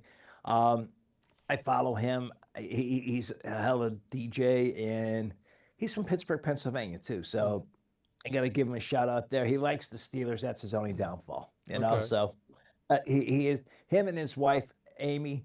God bless her. Oh, she's an angel. Okay. You know, because putting up with Aaron. Hey, honey, how's that sound? You know. Okay, let's go back to the chat. Buddy said the fun part is when the photographer wants to do a sparkler send-off at 9:30 p.m. outside. The wedding ends at 11. Hard to recover from that fast. Yes, buddy, you're right. That's 100% correct there. Yeah. Because the couples think the wedding's over, or the guests think the wedding's over. Yeah. But the couple that I DJ for in Columbus, they did that. But their thinking was they had a lot of younger people there and older guests there. So their thinking was do a fake send-off. So they did theirs at 9:30. So therefore, when they did the send-off, everybody think it's over with, and then we was going to have our after party kind of thing. So. And then Buddy posted, had a grandmother of the groom pass out. The paramedics came and transported her to the hospital. He was crying.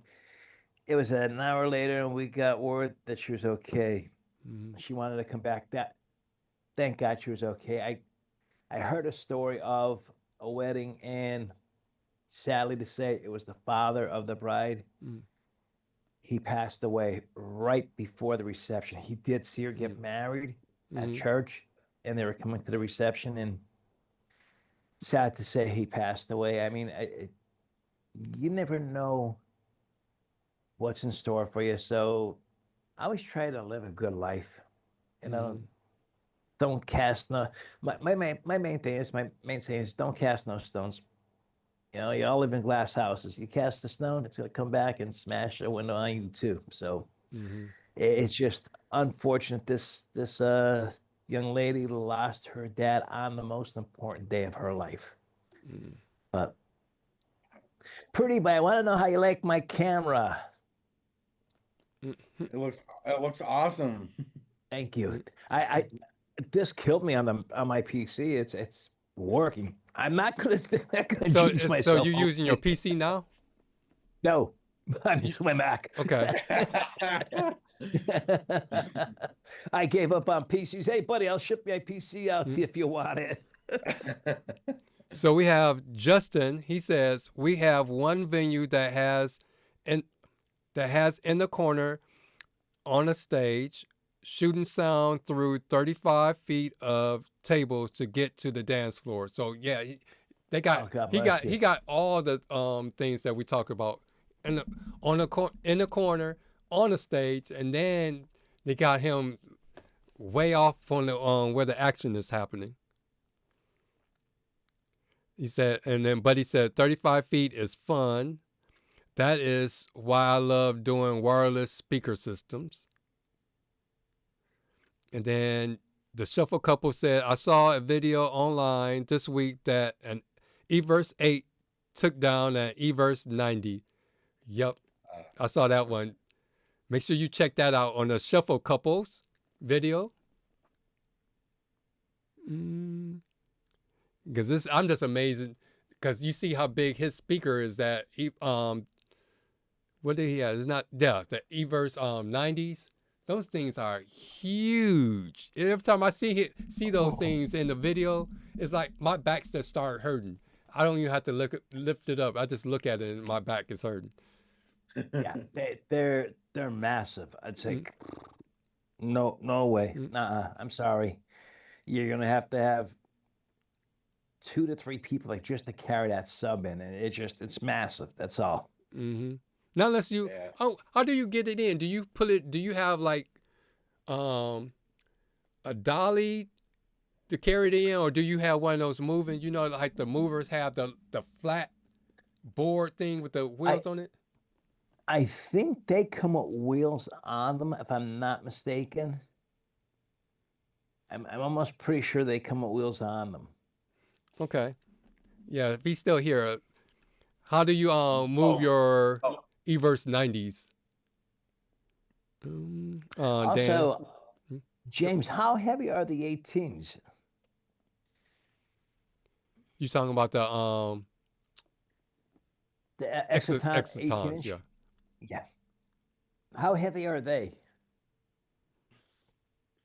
I thought they were supposed to be a little weighty. Yeah, I think they're close to 100 pounds too. There's a DJ I follow on Facebook, and she doesn't do no YouTube. Christabel, she's from New York City. She just posted some pictures of a gig she did this past weekend. Amazing. You could see the Empire State Building, and she was a little bit higher than the Empire State Building, but she had the EV90s there.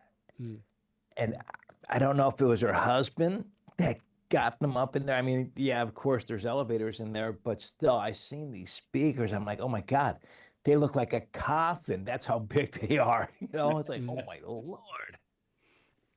All right, so we got people answering about the how they move their subs in. So we have Shuffle Couple says the 18-inch sub is light. It's like 65 pounds. We use a large gator cart and push it in. Both of them push it in at once. Then DJ Nuno said he don't own the 90s, but he brings his equipment in with a rock and roller.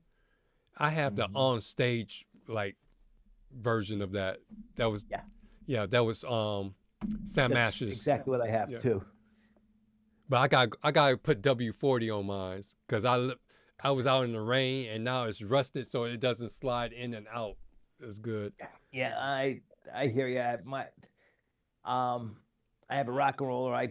Every 6 months I'm spraying WD-40 on them. But I got those little carts that people take to the beach now.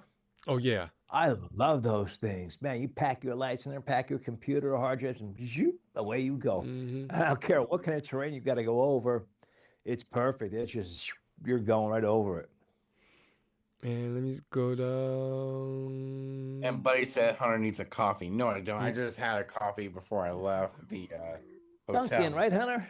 No, just a regular hotel Disney coffee. Hey, nothing wrong with that. How was your trip back?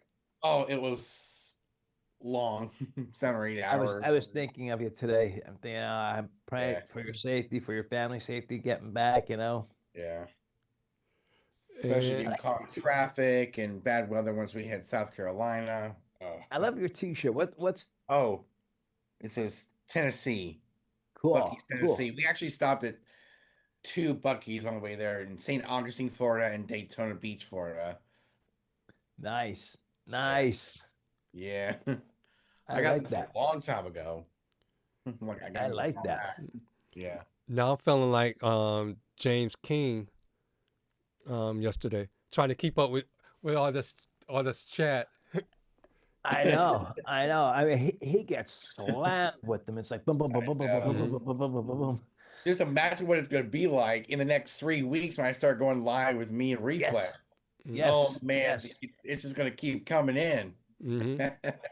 I know You it's like that with Jay Brook and Cleveland Terry, and it's also like that when they do the hackers hackathons on Tuesday nights. They just be just going super we got to fast. keep this collaboration growing. I mean, we got Yeah. a bunch of DJs. Maybe we get James in here.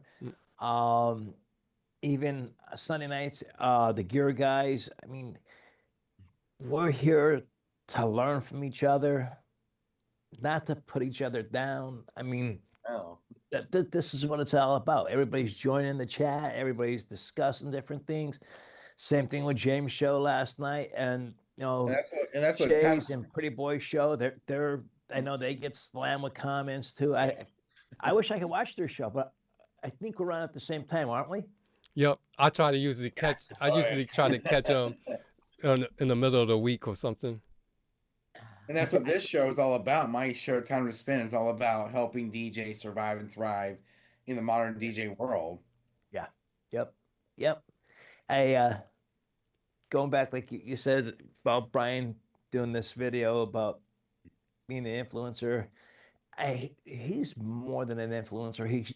To me, he's an inspiration too. He's overcome so many obstacles, and he's still sharing his knowledge. He's not asking for no money over it. He's not having private chat rooms that you have to pay to join and stuff like that. He's just there and he's just doing it for free. So if anybody's not subscribed to Brian S. Red's channel, please subscribe to his channel. Check out his videos. The man had a massive stroke, and he came back, and he came back strong. It just wasn't his time, and it was just he's here for a reason, and he's here to keep sharing his knowledge. And let's see, because I'm trying to stay focused on where I'm at in the chat, and I see the chat is like going quick on the side. So Buddy said he had a fire alarm go off, had to clear out the room. Another hard one to claw back. Yeah. Oh God, yeah. Dang. Hey, buddy, when that fire alarm goes off, you just pray the sprinkler system doesn't go off, because there goes your equipment. You're like, Let me see. Did I do Justin? I did his comment. The video. Okay. Oh, I remember this one. Las Ruckus. Pretty Boy I remember that episode of Start to Spin when they talked about a fight breaking out on the dance floor. Oh. Yeah, he said he had a huge fight breakdown at a wedding, and it killed the mood. Luckily, it was the last hour, but hard nonetheless. Yeah, I remember him talking about that one. It's sad to say it's alcohol muscles, beer muscles, whatever you want to say. Oh, I've done a lot of Pretty weddings. Boy. Well, Pretty Boy, you're not alone in this world, because at my cousin's wedding, when I was packing up at the end of the night, a fight broke out between my cousin and I guess someone who had maybe way too much to drink, and I don't know what happened. Yeah, it's sad because alcohol gets people going crazy. And yeah, but I did so many weddings over the last several years that were dry weddings, and I actually had more fun with those people because they were acting goofier than the people that were drunk. I mean, they didn't know how to do this dance or that dance. I'm like, oh my God, how could you not know this, Yeah. I think all of my weddings, people have drunken way too much, and they were just drunk. I mean, it's the South. I mean, people are going to drink down here no matter what. Oh, believe me, hey, the Polacks up here and the Irishmen up here in the Northeast, believe me, and the Italians, they come in with that homemade Dago Red. Oh, Lord. And then let's see, Justin asked about how do we do wireless? And I have two ways. I have the Sennheiser transmitter, wireless XLR transmitter and receiver. I also have I finally figured out how to use it. this is the first one, the X5 U3. Yep. XLR. So that's Yep, how I do they're mine. great. I have the same ones. Yep. And then if I want to do Bluetooth and the speaker doesn't have Bluetooth, I have the Alto Toto Bluetooth. Cool. So yeah, cool. I don't Phoenix Pro- DJ. Yeah, I don't DJ with that one because the Bluetooth, it's always that that millisecond Yeah. delay, throw everything off. So that's what I Phoenix use. Pro just came out with one too. Oh, I don't know how long ago, but they have the same thing also. Phoenix Pro. Mm-hmm. Let me see. Me personally, I don't do wireless. I don't think I'll ever do wireless. Yeah. All the wireless technologies going on, I don't want to, take that risk of having everything interfering. Yeah, no, So they it's like- usually wire. reliable, and I know the X5, especially the new one, it's supposed to be better. The new one's supposed to be better because I guess Yeah. it's a 5. Was it hertz or something? Five, yeah, because the other one's 2.44 and this one's 5 gigahertz. So it's the next step up. Yep, and then also you can dial it, change channels, just like you do a wireless mic. You can change channels to make sure nothing's interfering. Yes. Yeah. And once you lock in that channel, I don't think anything else can get through into that. Mm-hmm. Nothing. I'm trying to. Yeah, the other thing I'm not trying to take a risk with is battery life. Yeah. But they last a Yeah. long time. But this one, if you, because like for example, if I have lights on with my speakers, because on the back of your lights you have an outlet, so these you can just charge them and use them at the same time. Just plug in a USB-C cord into it, and then plug the other end into the light, and then it stays on, so you don't ever have to worry about it going out. But I'd rather do that as opposed to running a super long cable and then have to run it around or tape it down because people are walking and all that jazz over it. Let me see what else. If I'm not mistaken, I think the battery life on them is over 12 hours. So it's a long time. Yep. But you just got to remember to charge them before you go. Yep, that's exactly what I was just getting ready to say. DJ Sage said once his dance floor died when he was using the EV90s. Wow. It died while you were using them? Was it too loud for them? Or That's what I was thinking. He must have had it at that solstice level. Yeah. Yeah. And then Smiley's in the chat. Welcome back, Smiley. He said, "Oh, another one for a I gotta blow it up. It's like I need glasses." I have my glasses and I still can't see. I'm trying to look at my PC here. I'm like, you see me going close? I'm like, nah, I'm just bringing it up on my phone. 15th, like a quinceanera. I think that's what the 15th. I'm thinking a quinceanera. They had a horse dancing. I think the dad was on the horse and he fell hard.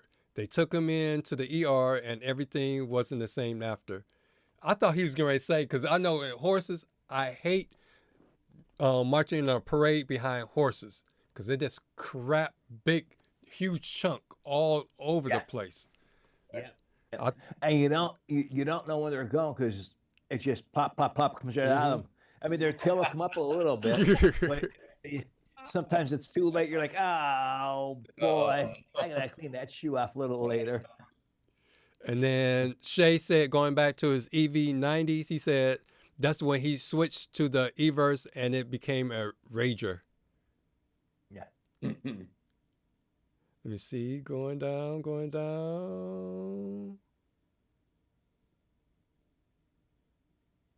And Dan said for 18th inch sub, it's light and it's 65 pounds.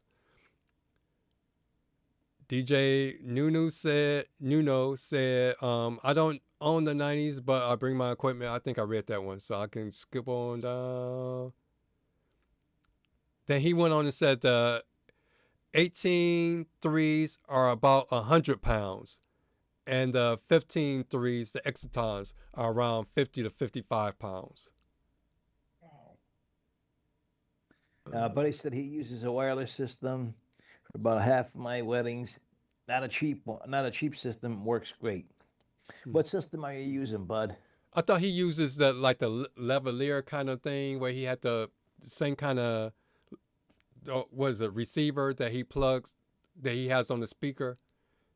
Okay, yeah, he's putting his wireless microphone up on top of the speaker and plugging that in, and then not the microphone, but the receivers, so we don't get we don't get that all mixed the up. receiver he has up on top there, and he's plugging that into the back of the speaker, and then the wireless adapter into the back or into his mixing board. Yeah, so it's like the body pack. It's small. It's not the big block thing. It's a small receiver and transmitter. And again, but the venues that Buddy DJs in are amazingly huge. The wedding, the venues I DJ in, it's like they're small. Mm-hmm. They are very, very small. And that's how this area is. Mm-hmm. And I think we talked about this either with DJ Chase or the Shuffle Couple. Justin Garrett said at his sister's wedding, the DJ had a bubble machine and the dance floor got slippery and people weren't falling down. You know what? Justin, when you're at, do the venue managers or the venue owners ask what type of stuff you're bringing in? So I know some of the venue places around here, they will not allow you to bring Dancing on the Cloud. They will not allow you to bring a fog machine or even a haze machine. A bubble machine is definitely a no-go.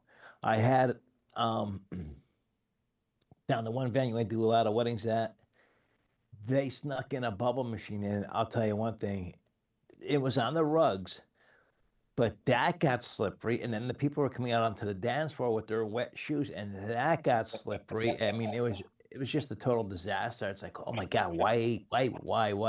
And then the owner came out and said, listen, unplug it. That's it. You got to get that out of here. Mm-hmm. So then she put cones up so nobody would walk over that area. It's a hazard. And not only that would be on her and her insurance then, so it's like, you got to talk to the owner or manager. Can we bring this type of equipment? That means for us DJs, or even for the couples, because sometimes the couples will sneak the stuff in. Yeah, because I was going to say, I hope they have DJ insurance to cover that. Yeah. Well, if it's the couple bringing it in, that won't even fall on the DJ. It's just the couple. Mm-hmm. They're the ones who are bringing it in. So that takes the DJ out of that picture there. So thank God for that, And this Buddy answered your question earlier about with the fire alarm. He said sprinklers don't go off for the alarms. A fire alarm will go off when a sprinkler pops. Yeah. But I'm just saying, I mean, you see crazy things happen. The one venue right up the street from me up here, somebody took a lighter that they were selling at Turkey Hill here. It's a torch lighter. And they went up by the sprinkler. And they hid it there by one sprinkler. And it was in it wasn't in the closet, but it was like in a little coat rack area. So they were saying that I hit that and a sprinkler system went off through the whole venue. The poor DJ, every piece of his equipment got ruined. I mean, it was so sad. And then let's see. Buddy said I could see Mike playing ballroom blitz when a fight happens. No, I never had a fight at any of my weddings. Thank God. I had a guy stripped down to his boxer shorts, but never a fight. And then thank the Lord. Yep. Then the Shuffle Couple said after the wedding goes past 11, he thinks the chances of a fight goes way up. And then Diego said the Latinos, oh my God, they drink like there's no tomorrow. Yeah, tequila. They're eating the warm too.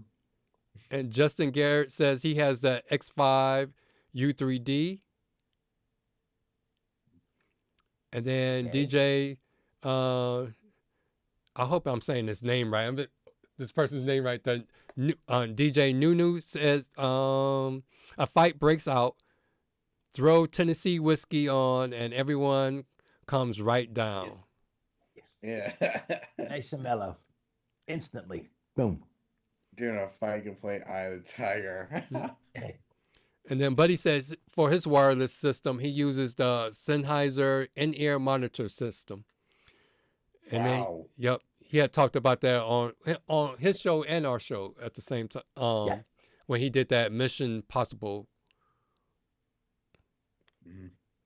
Let me see what I'm else. glad everybody's here tonight. It's nice. Definitely. Then Smiley says he uses the Phoenix PTU-X, ran sound from one end of a barn to the other end. So that's how he handles his wireless. That's the one I was talking about before. They're great. And let me see what else And then DJ Nunu said, I know wireless is the future, but nothing beats hardwired connection. You got that right. And that's why I stay with a actual cable. Yep. But I mean, there are times that you have to use wireless, and then there's times that you can't use it. You know, it's just unfortunately that you can't use it at certain venues. I like it if I'm doing wireless in cocktail hours outside of the main area, so I could run it right from my station out to that speaker, and it runs perfect. I mean, I used it with my eVerse 8, and I was like 75 feet away from it, and it was around the corner. No problems whatsoever. None whatsoever. Yeah, I just use it so I don't have to run an extra long XLR cord.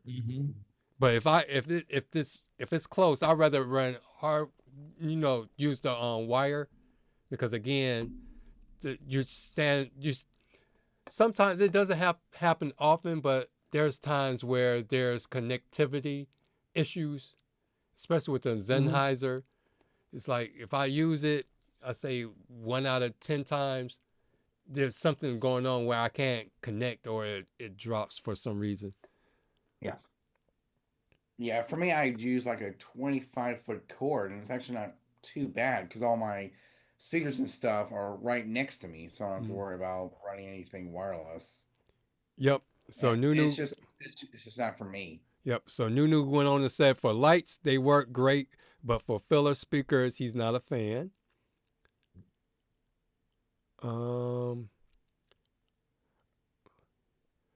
Okay, and then Buddy says I would love to do what the Sound Couple does. They run a network Ethernet cable to the speakers, AI digital. Yeah, that seems like that's just too much work. I just want to get in, set up, get going, and break it down. Their specialty is in sound and lighting for bands and maybe other DJs, and I don't know how much they DJ themselves, but they're more or less they're setting up big rigs, big rigs or big gigs or big bands, whatever you want to say. So their systems are going to be set up a lot different than a DJ. I mean, but I know where you're going with that. It's great, but I mean, it'll take a DJ hours to run all that. And if you're charging $3,000 for a wedding now, you're going to have to charge $10,000 because you're going to have Ethernet cable. You're going to have 2 or 3 people running this stuff out, taping it down or running it up the wall and going through the drop ceiling and then coming back down. So, I mean, there's a lot of benefit in it, But again, there's a lot of downfall in it if you're using it just for to DJ a wedding. Mm-hmm. And here's some fight song ideas. So we have DJ Nunus. He said Rocky 5. And then the Shuffle Couple said Bad Boys, the TV show.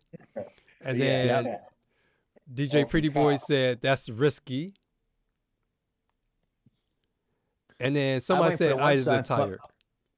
Name the other song. You gotta fight for your right to party.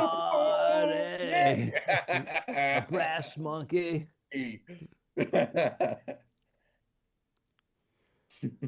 All right. Then you got Twisted Sister. We're not gonna take it. We're not gonna take it. There's a lot of fight songs out there. Maybe that should be an episode, since we always doing our Cue It Up playlist. Yeah. The one I like is, instead of doing fight songs, stripper songs. Okay. Did any of you guys DJ a wedding where strippers were at? Well, put it like this: I didn't know they were there, but people were stripping like they were strippers. Well, I did a wedding. I didn't even know there was a thing. 4 strippers were attending the wedding, right? Honestly, these 4 strippers, you would have never known they were strippers. But every other woman that came into that venue, they had their dresses or their gowns or whatever, or their whatever they had on. It was cut all the way up to the top of their thighs. Their tops were cut down almost down to their belly buttons, and their boobs were hanging out, and they weren't even strippers. But one wife found out about these strippers coming, and it spread like wildfire. And I'm like, okay, which one's the strippers? And here it turned out to be the ones that were dressed very appropriate. The ones that were dressed like they were ready to jump on the pole. They were wives. They were stay-at-home moms. They had, different jobs, and might have been a school teacher or whatever, but that was, see how that influences people? Oh, there's going to be strippers there. So these women, boom, all of a sudden, we got I'll play them, and here the strippers come in. Can't tell they're strippers, I thought you was going to say I thought you were going to say they had those big, them high heels and the big platform, big, huge soul shoes. The FB pups. All right, and then Buddy said, watch the Sound Couple. They do it all the time. They run like XLR cable. And then he also suggested the Benny Hill song. Yeah, I love Benny Hill. Oh, and then Diego said all those girls was the side chicks.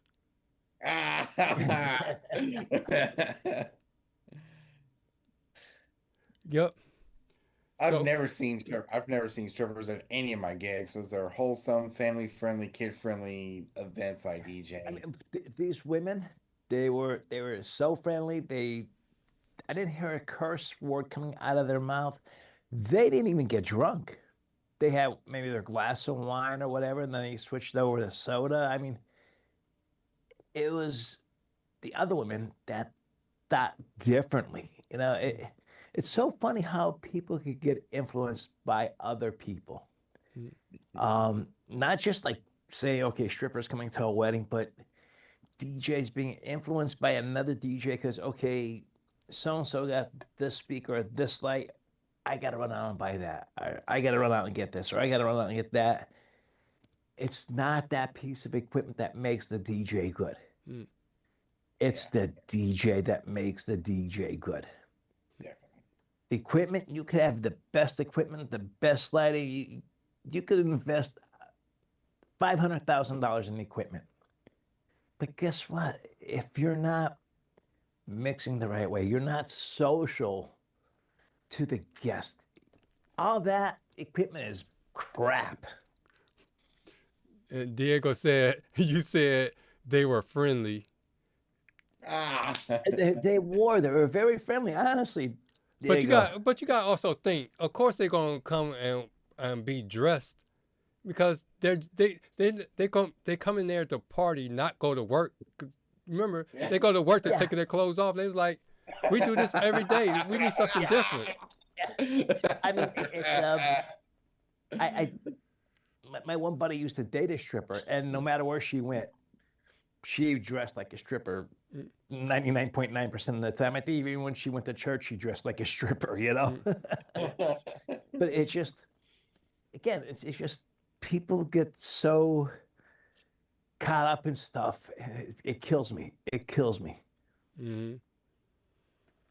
So we're going to wrap this up, and then Diego ends it with, there are different types of shows from strippers. It all depends on what you need and want. Diego, you got the black poles this time, didn't you? The other ones were the white ones, if I'm not mistaken. Oh, for his Rockville? Yeah. They got white poles? Because I thought they were only in black. No, they have white ones too. Okay. I think he ordered the white ones the last time, and I think they're still sold out of them because I got the black ones. Those things are amazing. But I'll tell you one thing. The bases on them, they are heavy. I know. There's no way that's gonna topple over. There is no possible way, unless you get somebody like a linebacker hitting it and knocking it over. I mean, a little kid's not gonna knock it over. I mean, you have to have. Oh, you went out. Right, yeah. Okay, I thought, because every time something goes wrong, I'll be thinking it's my internet. Did I go out? Yeah. As soon as you start talking about the little kids, then you kept talking, and then we didn't hear anything. No. Oh, let me check my. Oh yeah. Oh Jesus! I was going to say my battery died. Yeah, I was going to say you even got softer. Yeah. Can you hear me yet? Yeah, I can hear you. Okay, yeah, my battery died on me. I had it charged up, but I have to charge my other ones up, so this way I'll have two of them ready to go. And then he said, LaRucca said they got to be heaved for the height they offer. Yeah. Yeah. And then even with the second ones, is that the ones that had the hydraulics switch on it? Because I know the black ones he had it. I think so. I'm almost positive. Yes. I said that they're amazing. They are really, really amazing. I was shocked when I seen the Pretty Boys video on it. I'm like, wow, these things look amazing. And you know, stuff like that catches my eye, and I'm just gonna step out, charge us up. Okay, we'll be wrapping it up. Yeah, because I thought about, now that I got the the Mackie Thump, because I'm thinking about going ahead and getting two of them, just so I can have, maybe I'll go get the Rockville gravity stands, like the ones that Diego has. Because at least I can use the ones I have now. I forget which ones I have. I got off of Amazon. Those you have to manually do. So maybe I can use that for the Mackie Thumps, and then use the hydraulics for the bigger lights. Because then too, it goes higher, and then therefore I can put like my wash effects on there, so I don't have to like point it up. I can have it going the right way, because then I don't have to worry about the lights that's hitting people right in the face. I have a young man that follows me on YouTube and on Facebook, and he sends me pictures of his room and stuff like that, because he is a DJ but not a DJ. And he's always questioning me about halogen lights that, and he goes, that's all I have is halogen lights, right? And he showed me his bedroom, like he took a video and he took pictures of it. There had to be I don't know how much mom and dad's electric bill is, because he's a senior in high school. But their electric bill has to be, just from him running his lights, has to be at least $300 a month. And I told him, because he had a couple of them right up against the wall. I said, dude, you got to move those lights away from the wall. And he's like, why? I said, did you ever touch that light after? Oh, no. He said, I won't touch it because it's too hot. I said, well, that wall's going to catch on fire. Your house is going to go up in smoke, you know, like some knowledge here, you know. But it's just he's buying them. He's buying them cheap because DJs are getting rid of them because they're more of a liability than anything. Right. You touch them, you're gonna get a 3rd-degree burn, maybe even melt the skin right off your fingers, you know? Right, because the theater that I was working for before they closed down, they switched from those old lights that you were talking about, more into LEDs. And then two, it was more bearable when you're on stage because the old ones you'll burn up quickly. Oh yeah, yeah, and not only that, they're very sensitive. So like, if you just tap it a little bit, boom, that bulb could be shot. And if you don't have a spare bulb, but yeah, there goes your light for that night, you know. And then the other thing that was a big pain in the butt when you have to go out there and set the lights for the show, for the play, and then you have to manually go up there and take the little plastic colors to put on the different lights, whereas the LEDs you can just do the RGB, white, UV kind of lights. Yes, yes. I mean, they had that little film that slid in there, and it would stay far enough away from the light that it wouldn't melt. They had fans on them. I mean, they were unbelievable. Like unbelievable that they can hurt somebody and hurt them very bad. Yep, and I found that message, that post from Adrian E, that I thought was pretty good. And his was, "When I knew nothing, I thought I could do anything." And that was a quote from Robert Duvall. So that's the quote I was trying to remember earlier in the show. Yeah. Yep. And that reminded me of the Shuffle couple. How they just jump right on in and learn how to do weddings and things. They had that fearless kind of mentality.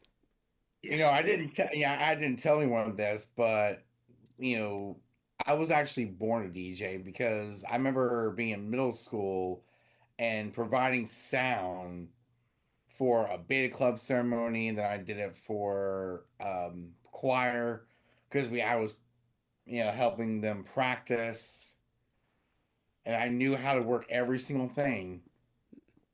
See, I guess without being learned at all. I just learned myself. I always loved music, and from little kid all the way up through high school, I had such a sound system in my car. It was unbelievable.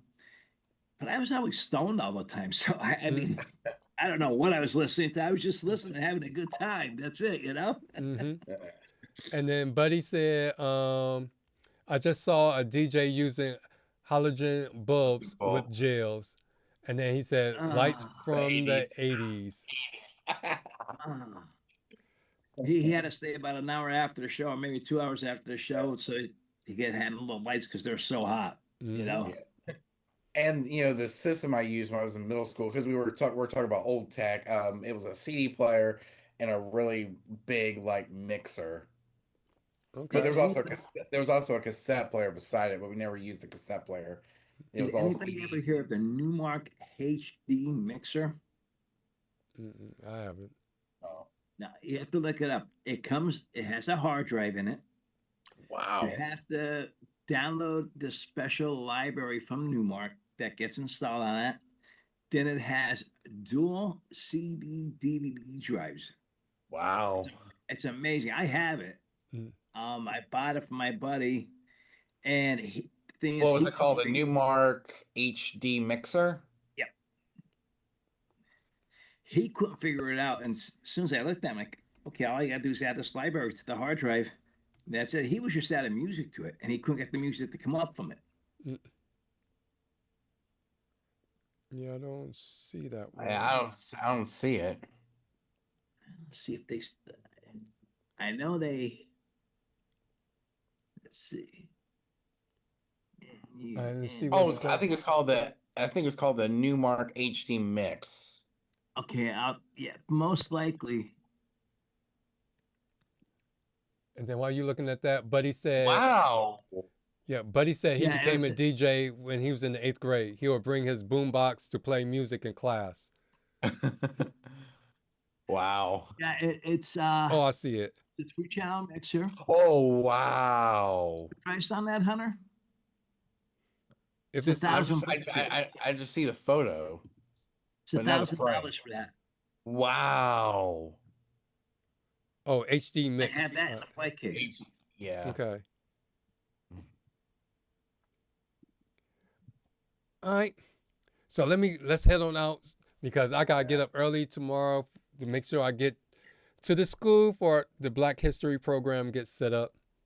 Cause I felt like I felt like the shuffle couples today because I got to the school real early. I got a chance to do some filming, so I put on my meta glasses and did some gig vlog kind of footage. So I just have to edit it. Cool. I mean, I was going to tell you, make sure the kids have a great time tomorrow, but I know they will because you're such an influence on every student's life that you have touched from the day you became a teacher up to the day you retired. And those students, unfortunately, the students that are coming up now, they're not going to have you as a teacher. But if they need, I know you do teach special classes, they could have you come in or whatever. So you're still touching people's lives. You're still influencing these children. God bless you. Thank you for what you're doing for all these students and what you're doing for our show. No problem. I cannot thank you enough. Yep. And then Buddy said, "What? No after party?" Yeah. Guess remember he came in late. Cause I was like, I fell asleep in the barber's chair today. I was like, I gotta go get rest. Cause I'm thinking that's because one.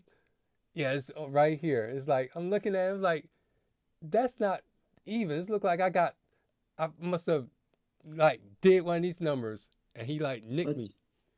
What's the old saying? Buddy, you're always the bridesmaid, but never the bride. Yeah, I think we are having an after party. They're having an after party. I'm taking mine behind the bed. All right.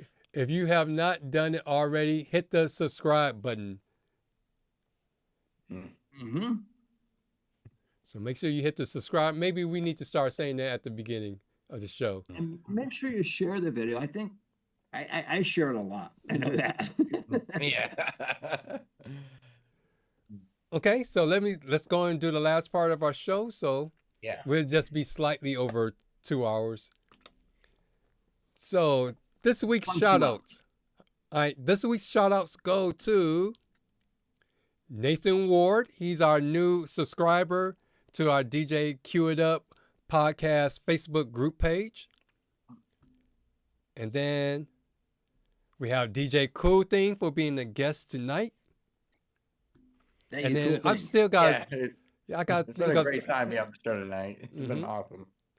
Now I still gotta figure out what should we do with these people that are our top chat people on our show. So last week it was Kevin. Kevin came in first place. Then it was Buddy in second place.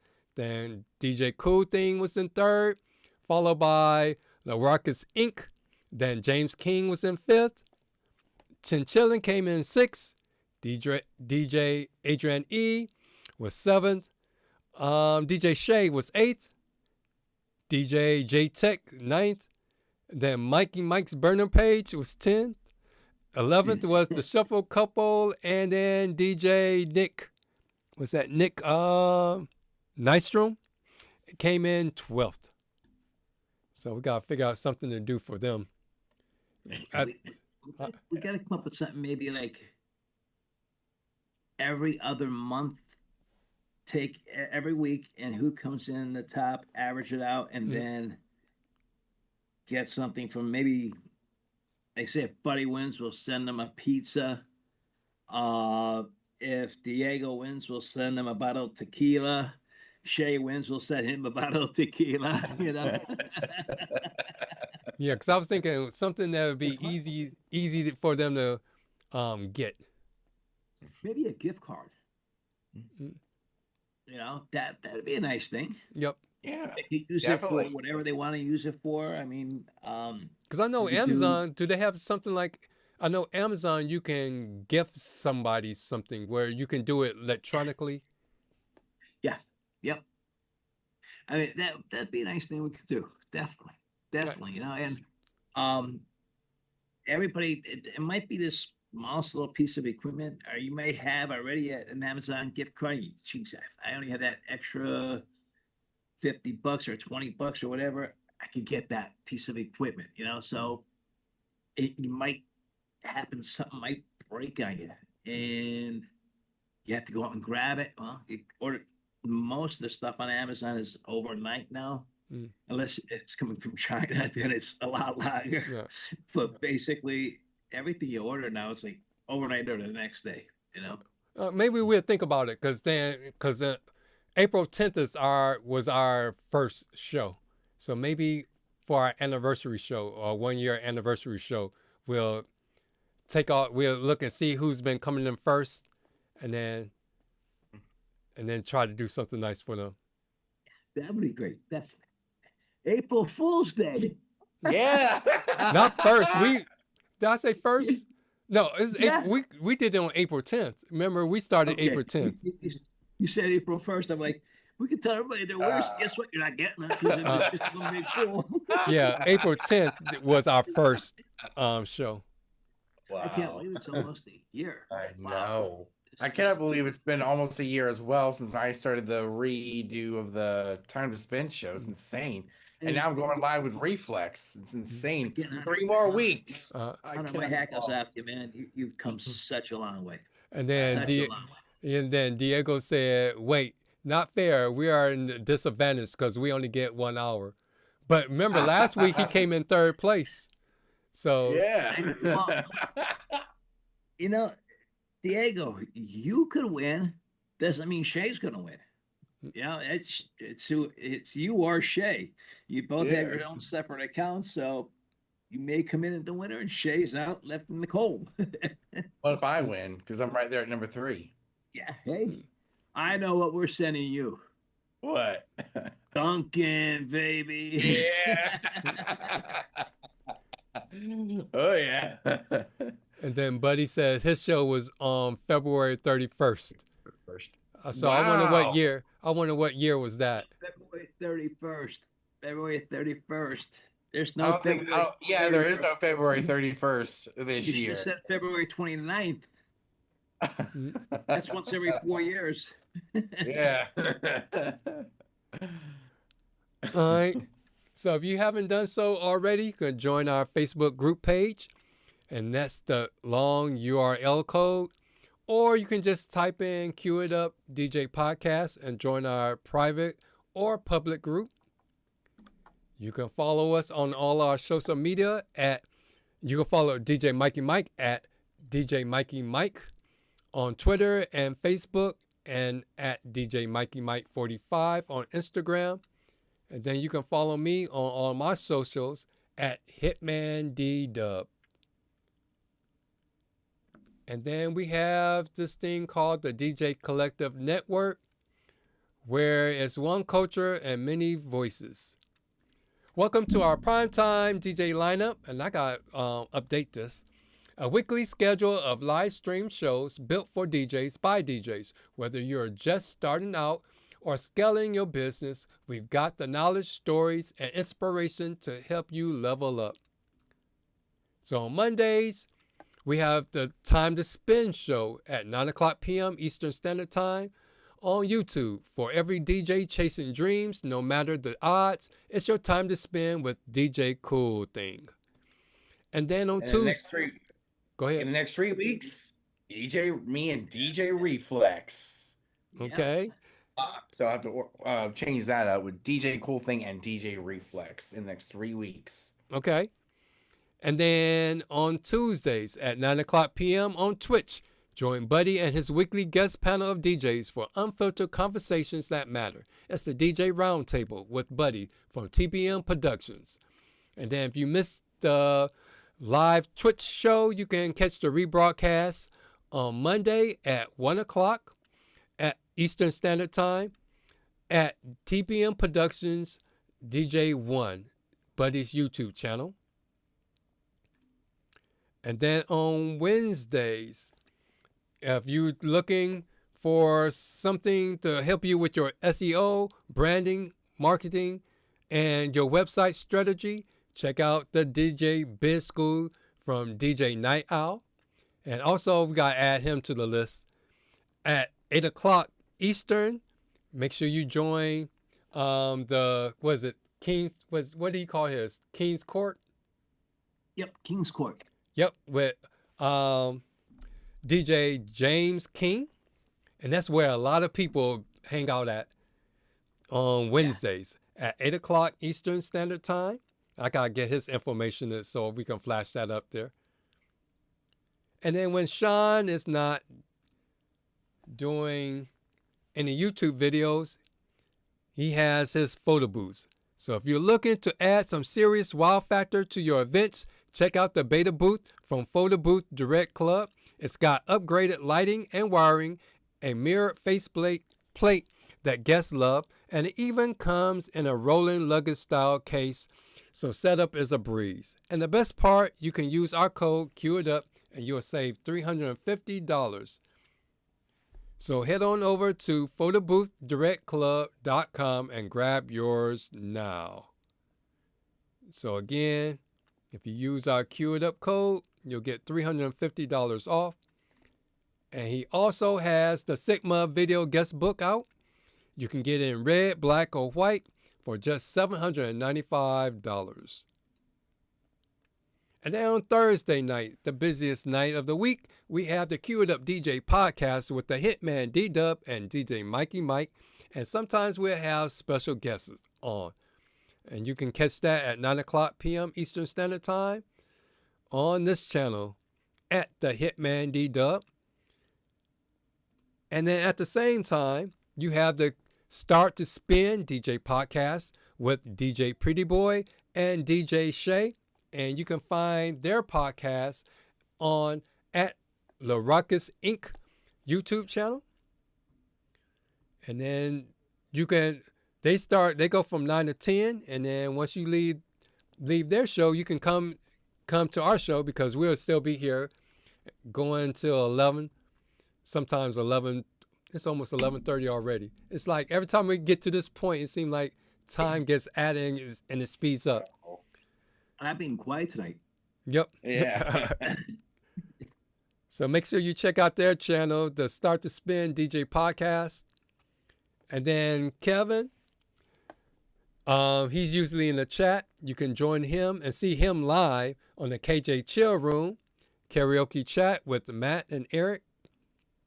And they meet live at 7 p.m. Eastern on Mondays. And you can join them live at djntv.com/KJChill. And then we have Recreate the Vibes podcast with at _DJ Reese _. And that's where he talks about DJing in a corporate arena.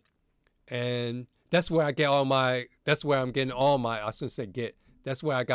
ideas from my Instagram shorts that I want to try to start implementing. So remember to like, share, and subscribe to all our channels. And our fade out message for this week is, great DJs don't fight the room, they read it.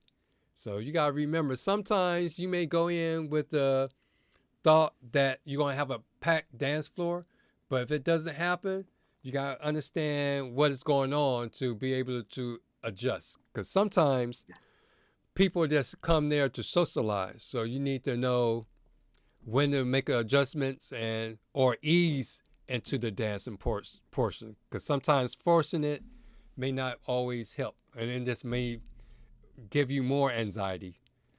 Yes. Yeah, that's the truth there. Yeah, definitely.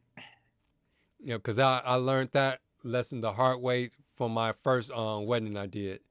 I came with Flow Riders, This Is My House. So I did that one, and it was another banger that I followed up with it. But see, they came out because it was the opening dance song. And then a few minutes into the song, everybody left the floor. And when that happened, I panicked. I didn't know what to do because I didn't warm them up to lead into the hype songs. I should have came in easy and then saved like that kind of song more for later on in the night. Yeah. Oh yeah, definitely. I one song like here in northeastern PA are polkas. Mm-hmm. So what I'll do is like, get some old people out there. It might be like they might have requested a slow song.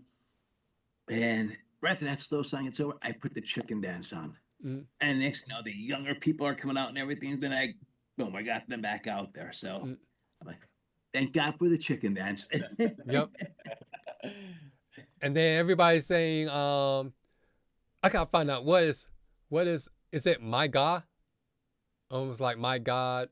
It's like I saw that that was the first time I saw that James King got it, the hashtag MYGA. I don't know what that is. Yeah, because I saw that on the show yesterday. So yeah, I got ask him. Oh, he's still in the chat, so he could tell us what that means. My little mascot's here. Okay. All right. So do you all have anything else to say? Any last? I just want to thank everybody for being in the chat. It's I hope everybody had a great night tonight, and we're all here to support each other, build each other up. Making YouTube great again. Yep. It's always been great. Well, you get some people out there that want to destroy other people. I mean, they want to put people down. So what James is trying to do is make it great. Make sure that we're all supporting each other, not because there's people out there that really contradict each other, and it shouldn't be that way. I mean, it's going to be no matter what in life, but we're trying to minimize that hatred and making it great, making it fun for everybody. I just like the way that everybody's having their own show. So even though we may talk about the same topic a lot, it's like we all come from a different point of view. So we're not repeating the same thing. So yeah. See, that's the main problem that I have with trying to come up with ideas is that how do I come up with ideas that no one else has done? Hunter, no matter if somebody else has done it, your point of view of that same topic is going to be different than mine and Dwayne's. Party time. But he said party time. Yeah, of course. I mean, you're going to have your own point of view. Yeah. That's the whole thing. This isn't. It's not written down in stone that you got to DJ this way, you got to DJ that way, or you got to do this to be a DJ, or you got to do that to be a DJ. Everybody, it's your personality, what you're putting into your DJ business, what you're putting into DJ. So yours is different than mine. Mine's different than Dwayne's. Mine's different than Buddy's. Buddy's is different than James. I mean, everybody's has their own personality. So don't worry about coming up with stories to talk about. Just be yourself and let yourself pour out into that story. Yep. And then also just look at it like a Venn diagram, where you got the different circles. Yeah, we all got similar subscribers, but then we also got subscribers that don't follow, the other DJs. So you still reaching out to a different crowd. So that's how I look at it. Yeah, and Buddy said party time with Hunter. Well, not until March 16th, which is in 3 weeks. So don't forget, Mondays, time to spend with me and DJ Reflex. Yes. Okay. Yes. I know you two will be in the chat. Oh God, yeah. And I like go ahead. Yeah, and thank you all so much for watching this episode of the Cue It Up DJ podcast. And make sure you check out our other shows. Make sure you subscribe to hitmanddub and djmikiemike, and we'll see you guys very, very soon. Yep. And then see, because every time y'all do that, you all throw me off because I'm ready to say something and then I forget what I was going to say. But I would like to thank everyone that came. This is like a lot of people that I'm seeing new faces. No, I shouldn't say faces, but I'm seeing new names. Like the thank them for coming over. I hope they were able to get something from this. And I hopefully we'll see them again. And then also, even though I went live earlier, I wasn't expecting people to jump on. I didn't get a chance to interact with everybody. So maybe, well, like I said, you almost had me cause an accident or being an accident. I'm like, oh my God, boys, live. Because it's getting to those points. But today I got a gig. The lady finally paid her retainer, so that gig is locked. That somebody else called from a gig I did last year. They're doing something in April, so I got another gig. So the gigs are coming in. Because for a moment I thought I would have to do like CUEITUP, get on there and start crying and showing an empty calendar and saying, should I delete my channel? So I not DJ anymore? So I was getting ready to have self-doubt because it's like, this is the longest I went without having a gig. And our little mascot, Clementine, she wants to thank everybody too for coming in. All right. So good night, everyone. And remember, before you cue it up, no. You see, you threw me off. I forgot my catchphrase. Before it's time to spin, you gotta first cue it up. Yep. Yeah. All right. Take care of you all, and make sure you go out there and crush those gigs. Hopefully, we'll see you all next week, and I'll definitely be seeing you all on you all show. And I gotta make sure I go watch this show with James King and start to spin. All right. All right. See y'all next week. See you next week. Peace. I rise like the sun while the world still sleeps. Scouring the sights looking for new leads. Marathon gigs with no in between. Your worth is from a rear view they seen. They want to party, but I'm battling fatigue, chasing passion while my mental is still out on leave. It's an everyday hustle, so respect the DJ life. We make it look easy, but the pressure's tight. Cue up the pressure.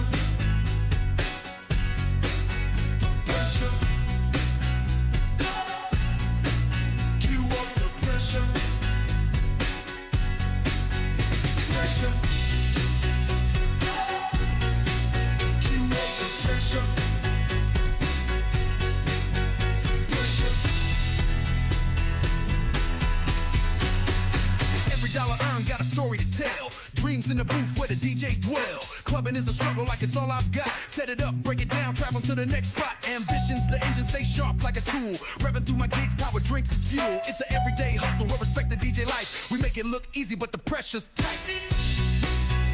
Pressure. Cue up the pressure.